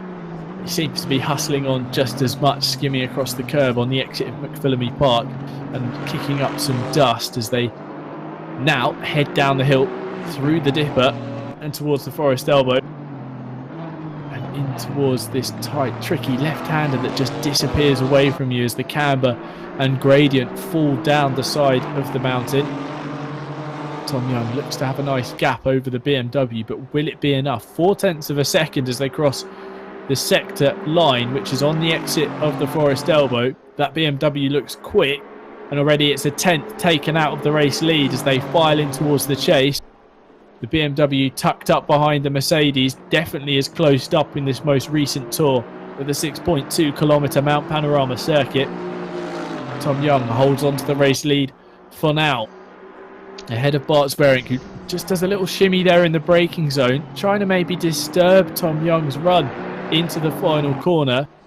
But at the moment, Steve, if I'm going to say what you say all the time, just run your lines, don't get distracted, don't start defending. That's what costs you time. Yeah, absolutely. Eyes forward, put the car where you need it to be to get the optimum lap times, and make your opponent, make your opponent go around you, especially on a track like this where you don't have the great width of some of the tracks, you don't have the runoff areas. You've got to be precise, and it is very hard work to drive around someone here. It's just not really possible, and most of the overtakes, as we've seen there, they come from a slipstream down Conrod, which still isn't the easiest place to do it, or that you make the opponent, you make the driver in front make a mistake and you put him under pressure. Tom Young is absolutely driving an outstanding race in race 2. He's a lot more consistent than he was in race 1. He's soaking up the pressure so far, so good. But he's just, he's just got to manage that pressure now and keep doing what he's doing. I was just going to cut to Denise Pope because I wanted to show some people in the chat have just mentioned the top speed disadvantage of the Ginetta, and I was going to do a speed comparison down Conrad, but she's just put it into the wall, so she's just regrouping herself now as she's coming over the mountain, and maybe we'll get that comparison when she comes down Conrad. Such a shame. Denise Pope running inside the top 10 pretty convincingly, now down to 12th place in the 79 Wild Things Racing Ginetta. Hopefully she's recovered well, and that Ginetta will live to fight another day. She's the highest placed of the Ginetta GT4s in P12. It's Stefan Arvidsson in P15 who's the closest challenger in the same machinery. But at the front of the field, it's Mercedes, BMW, your top 4. Bart Sverink on a move. And here we are, riding on board with Denise Pope. So you can see the speed down there in the delta at the left and right hand side of each relative of the cars. And you should be able to see a big difference. I would say that the Ginetta's going to start topping out soon. And you can see the Aston Martin ahead is just still accelerating away. That just goes to show what they're up against. 20 kilometres an hour difference there between Geordie Backer in the number 99 Aston Martin and Denise Pope's number 79 Ginetta. Just shows you the difficulty she's got to overcome that straight line speed deficit, which is crucial to the lap time here at Bathurst. So much of the lap is actually spent flat out, particularly one of these sections here on the mountain straight heading up towards Griffins. Bart Sverink looking closer than he has been all race to Tom Young. Darts to the outside. Young defends to the inside. All of this running is allowing Aaron Martin Pilkington to close up as there's Mike Vowles facing the wrong way. Yellow flag. They all dodge around the spun number 32 Mercedes. Fortunately, no one making contact. Hopefully, Vowles can get off the racing line even more so and allow the competitors through. Aaron Martin Pilkington, fastest lap on the previous time around, a 12.555. He's absolutely flying, and with the two leaders battling, he's really closed up, so it's 3 for the lead. There's Mike Vowles still facing the wrong way. He's doing the best thing. He's kept the brakes on, and he's not trying to spin the car around until there's a very clear opportunity. Unfortunately, from the dynamic kinetic racing driver, he's going to be waiting a little while longer for a space to be able to spin that Mercedes around. He'll be sat there watching these competitors file past, I'm sure, with a frown on his face after looking so strong in race 1 as well. On the exit of the Forest Elbow though, Steve, 3 for the lead now, and Aaron Martin Pilkington, he's carrying the momentum with him. Yeah, absolutely. He's right in the slipstream now, tucked up behind his fellow BMW driver in P2. He's not quite close enough, I don't think, to get a move done, because Zerwink will be getting the slipstream from Young in front as well. So it's going to be pretty much, tete-a-tete, as it were. And then now... Oh, so I just holding my breath there, because I thought that had braked a little bit too late, and I thought he was going to run straight on there, but he didn't. He managed to collect it up, just kicked up a little bit of dust, and he's actually now challenging Tom into the final corner as they come round to complete another lap. He's looking like he's mounting an attack, and with only 12 minutes left, as you said earlier, with 2 minute plus laps, that's not many laps left to get a move done. Yeah, indeed. Bartosz Verink running it deep almost into the chase, a corner where we saw him make a couple of mistakes in race 1. He's managed to iron those out of his performance in race 2. Much the same can be said for Tom Young, who made a mistake in the opening couple of minutes of race 1, and that really just seemed to cost him time, as Mike Vowles is still facing the wrong way on the exit of Griffins, and the top 3 are now heading into this part of the track. They'll be flying up the hill now. They are getting the yellow flag. They can see that the car's in the same place, and they all manage to skirt around again, but Vowles unable to get that car facing the right way. You can see picture in picture a number of cars. James Lyke has to skip past there, clearly slightly unaware that Vowles is still in that spot. Fingers crossed that no bad incident befalls any of the competitors, as Vowles looks to try and get the car turned around at some point. This top 3 though, locked together. Martin Pilkington though looks to have made maybe a slight mistake or just lost some time. He's now just dropped off the back to the tune of nearly 6/10 of a second to Bartosz Verink in the number 26 BMW. As I say that, over the crest, closes it all back up again, and it's all back, positions resume. Looks like we're going to see another battle down the back straight at Conrod. Evan Atafas in pit lane, the number 76. Wild Things Cayman tumbling down the order, unfortunately. Potentially an incident befalling our previous, or our reigning champion in the AM category. He's now running in the pro class, or the overall class I might say, as the top 3 head down towards the chase. As we're coming towards the final 10 minutes of this race. And as they cross the line, we'll run you through the order, but Tom Young still holding on to the race lead. We suggested that he'd be his closest challengers in this one would be Bartosz Verink and Aaron Martin Pilkington, and they are. Young leads across the line. 10 minutes to go here at Bathurst race 2. It's Verink 6/10 behind, and Martin Pilkington a further 4.5 tenths back. The top 3, the podium positions, separated by a second. It's then 5.3 seconds back to Mike Aprenhoser. Danny Desport in P5, Sem Spenkelink in P6, and looking just to score any points this evening, as opposed to a 0-point score from race 1 here at Bathurst. Then it's James Lyke leading the way in the AM category in P7, ahead of Andreas Garlin, Alexander Delors, and Arjen Lermans, who's P10 overall, P2 in the AM class. Then it's Jordi Bakker, Denise Pope and Nicholas Malott, your top 13, as Mike Vowles is still facing the wrong way on the run up the hill towards the cutting. Jan Paul Eikelenboom and Stefan Arvidsson rounding out your top 15. Mike Eikelenboom, the final position on the AM category podium, as we ride on board with the Battenberg Sport number 70 Mercedes of Tom Young, looking back at the 2 BMWs that have been chasing him for the entirety of this race so far. So fly through McPhillamy Park, great chance to see just how much elevation change there is. The BMW is almost disappearing out of shot as Tom turns over the crest at Skyline and down through the Dipper. And now Bartosz Verink has gone from attacking Tom Young to now having to defend from the BMW of Martin Pilkington, who looks to have closed right up in this previous lap or so, as Young has stretched his legs at the front and managed to bag a couple of tenths over his competitors. Martin Pilkington in the slipstream as they come up over the crest on the Conrod straight, absolutely flat out, pedal to the metal. And looking at the timing screen, it looks like Mike Vowles is still facing the wrong way, so they'll still have that to contend with when they get round past Griffins and up the hill towards the cutting.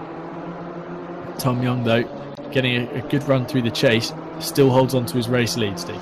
Yeah, and that stranded car, I think it's an issue with the server. I think the driver is actually in chat saying that he's backed out of this. He's seen the car still in there, if I'm not mistaken. But it takes away, more importantly, it's taking away a potential overtaking zone that's under yellow flag now, and definitely you can't get 2 cars through there. So it's if it is indeed stuck there for the rest of the race, like it looks like it is, then it's neutralised that zone for overtakes, and it's just one less place that anyone can attack Tom Young.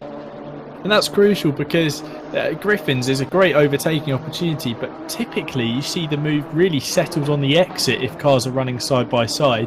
And unfortunately for the grid, that is where Mike Val's car is. You can see here Aaron Martin Pilkington gets a great run alongside Bart Sverring as they separate, split round either side of the stranded Mercedes. Cheeky boy. Very Mika Hakkinen and Michael Schumacher at Spa-esque there as they dived around Zonta, I believe it was, in one of the BAR cars. But here they are, trying to do exactly the same on the run up the hill in towards the cutting. The problem for me though is it's in the handbook, no overtaking under yellow flag, so even if that cheeky little move around the opposite side of the car had worked, I think Aaron would have had to give that position back because it definitely waved yellow flags there. So it looks like the team are doing their best to see if they can manually remove the Mercedes from its spot on the grid to see if it can just clear up that zone. But looking on the track map, it appears that the 32 is still stranded there, but I'm sure we'll get an update when the leading trio will fly through that part of the circuit. And as they come down the hill on the exit of the Forest Elbow, Tom Young needs to keep doing exactly what he's been doing for the 24 minutes up until this point. He's only going to have potentially 2-3 laps to go here at Bathurst. Time is running out for any of these BMW cars to make a move for the race lead. Tom Young will be staring at that clock, wishing it would just tick down a little faster as they're near the end of this race too here at Mount Panorama. Coming up towards traffic though, that's going to be the next challenge for Tom Young to deal with. There is a car out on the road in front of him. I believe it's Evan Natafas's number 76 Porsche. As we look back from Bart Sverring, hopefully this will give us a good impression of the setup differences between these two BMWs. As we heard in the break between race 1 and race 2, Sverring's opted for a more straight line speed setup compared to Aaron Martin Pilkington's higher downforce configuration on the BMW. We're just starting to see here towards the second half of the mountain straight, just another car length or two really get put between the two BMWs. But then on the brake and through the turn at Griffins, Martin Pilkington closes right back up again.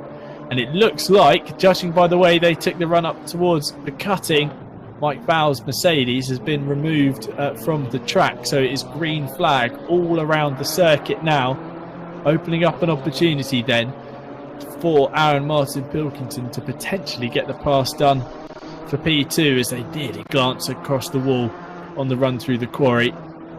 As they come up towards McPhillamy Park, they're both wringing the necks of these BMWs.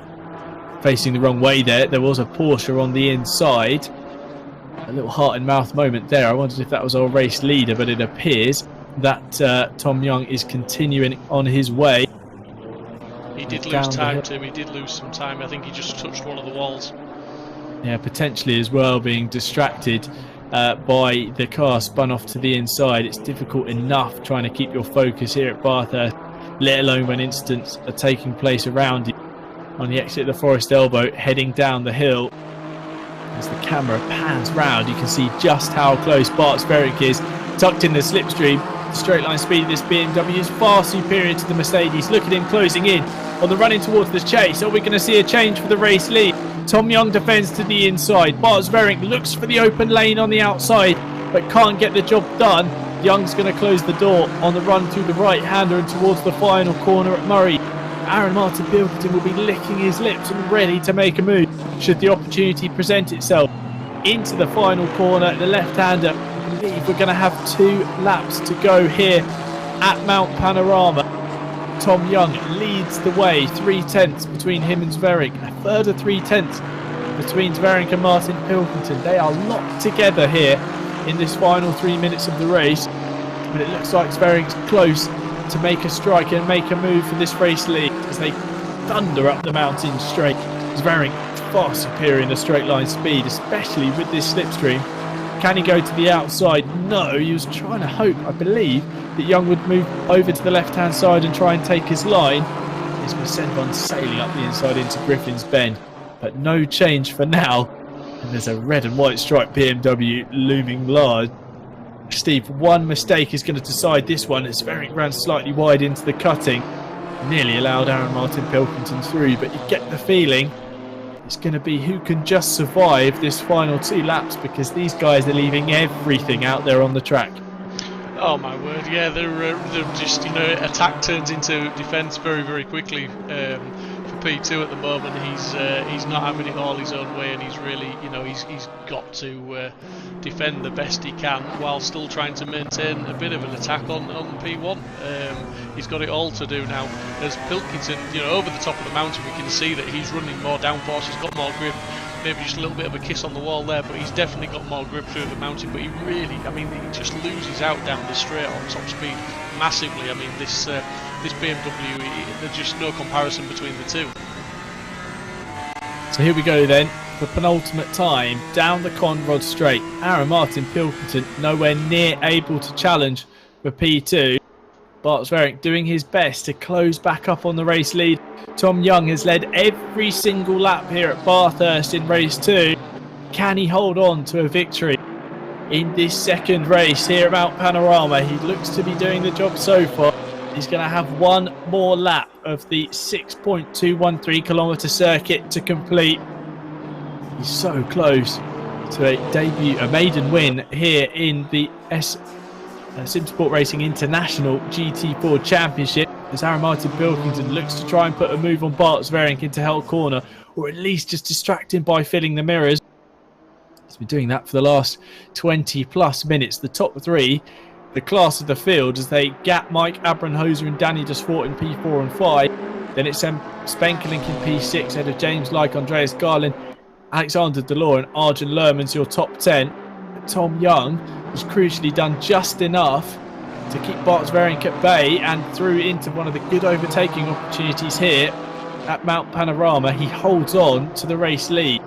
He's now got to survive across the top of the mountain from the cutting all the way down through to the forest elbow, and then it'll be the run down through the chase and to the checkered flag.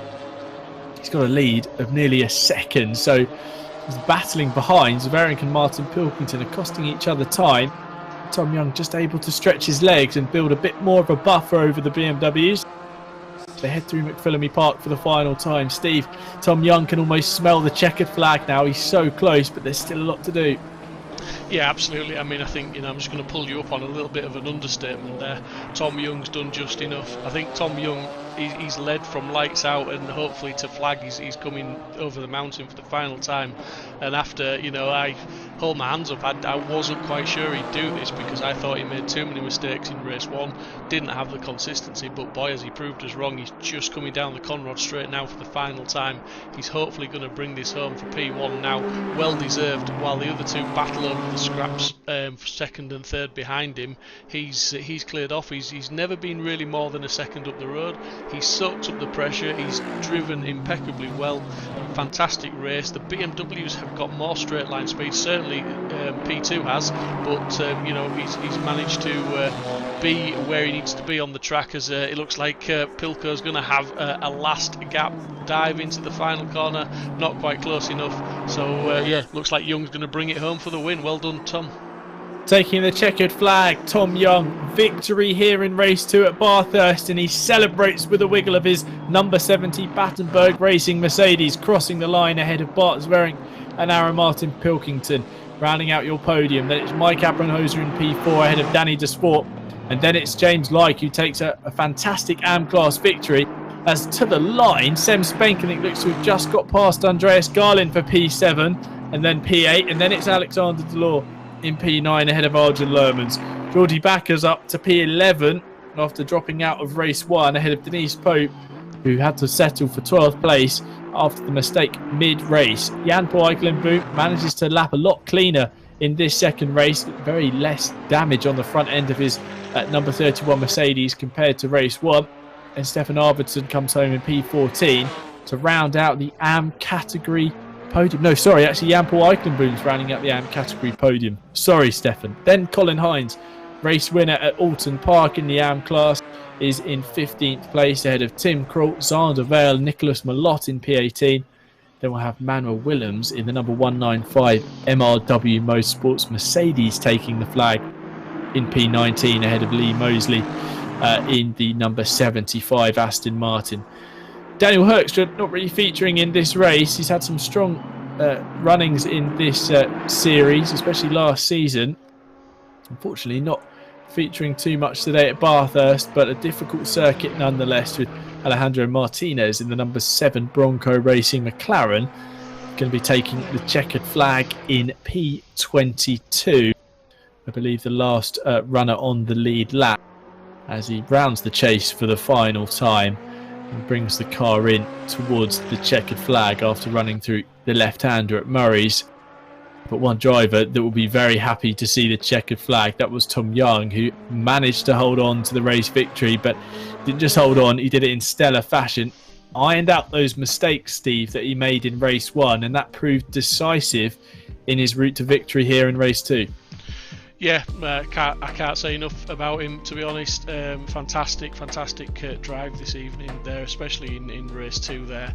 I mean, for me, I was surprised at how fast the field spread out for that race 2 compared to race 1. It was almost like a different class of drivers out there. Race 1 was fast, frenetic, battling up and down the field, running so close together, but they just seemed to be a lot more controlled in race 2, if that's the right thing to say, right way to put it, I'm not sure, but they were definitely, there wasn't as they weren't all tripping over each other all the time, there wasn't as many mistakes made. It was very, very good racing all round in race 2, and it was a lot more, I think, more controlled maybe. It was a lot cleaner, it seemed. We saw a lot less cars with scuffs, dents and bumps into their front or rear ends indeed. And they managed to make it back to the checkered flag in 1P. Just wait on to see if any of the drivers want to tell us about their race, but if not, we will bring the show to an end. This is a nice replay of turn 1. You just see the cars filing into Hell Corner. Everything looking fairly clean indeed, considering the number of cars on track and just how close the action has been. But Steve, it's a rarity that we see a driver lead from start to finish. Tom Young did a stellar job, but the battle in behind between Bart Sverink and Aaron Martin Pilkington was really engaging to watch, as, like we said, the two different setup configurations for the two cars, but neither of them either able to really extract the best on the whole lap. We could see quite clearly Bart Sverink could just leg it away in the straight line, and Aaron Martin Pilkington had to hustle on through in the corners to even get close to his BMW rival. Yeah, I mean, that was it. That was a big difference in the setup there, and I think it cost Pilko in that second race. I think if he'd have got in front, it would have been hard for the other BMWs to get back past him, but he just didn't have the legs to get past him where he could. Because let's face it, the only time, as we've said so many times, the only time you can overtake around here is if somebody makes a mistake or you've got the top speed down the Conrod straight. Aaron didn't have the top speed, and it was single file over the mountain. There was nothing he could do, there was no more. But I tell you what, let's ask the man himself, Tim, as he's popped in for another chat, because he likes nothing more than to talk to us and tell us how his race went, and boy, what a race that was. Aaron Martin Pilkington, well, different to race 1 in that you're not stood on the top step of the podium, but indeed a battle nonetheless, and a massive fight with Bart Sverink for the entirety of race 2. How was your event? Oh, that was amazing. That last race there really encapsulated. I kind of felt like I was pretty lucky in that first race, and yeah, racing with Bart and racing with Mr. Young as well, who didn't put a foot wrong the entire 30 minutes of Bathurst, which is commendable in itself. Like none of us really did. And yeah, it's just one of those tracks you really can't pass on unless someone you take advantage of someone else's mistake, and these guys didn't make a mistake. It was really good. We saw, the difference in setup. Were you really having to hustle on through the corners to catch up back to Bart, to make up that time, or did you find that, the pace difference was enough that you were you were there at the end of the run across the mountain, but just on the Conrod Straight, he was able to drive away from you. I think Bar would agree with me that I was absolutely flying through the mountain. And I think I would have gone a lot faster, obviously, but that we're not hot lapping, we're racing. But as soon as we get to the straights, which is a good portion of Bathurst in itself, these guys pulled away, and it was a smart play because I think qualifying is really important at Bathurst, and they made it work for them, and good play from them. And coming into this evening, would you have taken a race win in P3, considering how difficult it is to race at Bathurst? Absolutely. I honestly, I've never had a good result here. So I'll take this one and move on to the next one. Well, congratulations, Aaron. Look forward to seeing you at the next round. Thanks, Tim. We'll go over to Bart Sverink. Bart, 2 P2s in qualifying and then a P2 here in race 2. It seems to be a lot of P2s for you this evening. Yeah, not enough to take the win, but a lot of pace. No. Yeah, on the straights, I just had, like Aaron said, I was driving very low downforce. So I thought I could catch them on the straight, but not happening today. Both straights, I could not get any closer, and when I was next to him, the speed difference was gone, so I could not overtake. Tried it once, and thought, I guess the second place is good enough. It's better than 8th or 10th when I put it in the wall.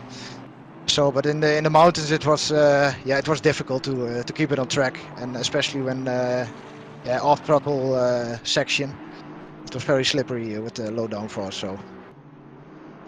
Brilliant stuff. I mean, we saw a number of mistakes from the top, the top 5-6 drivers in race 1.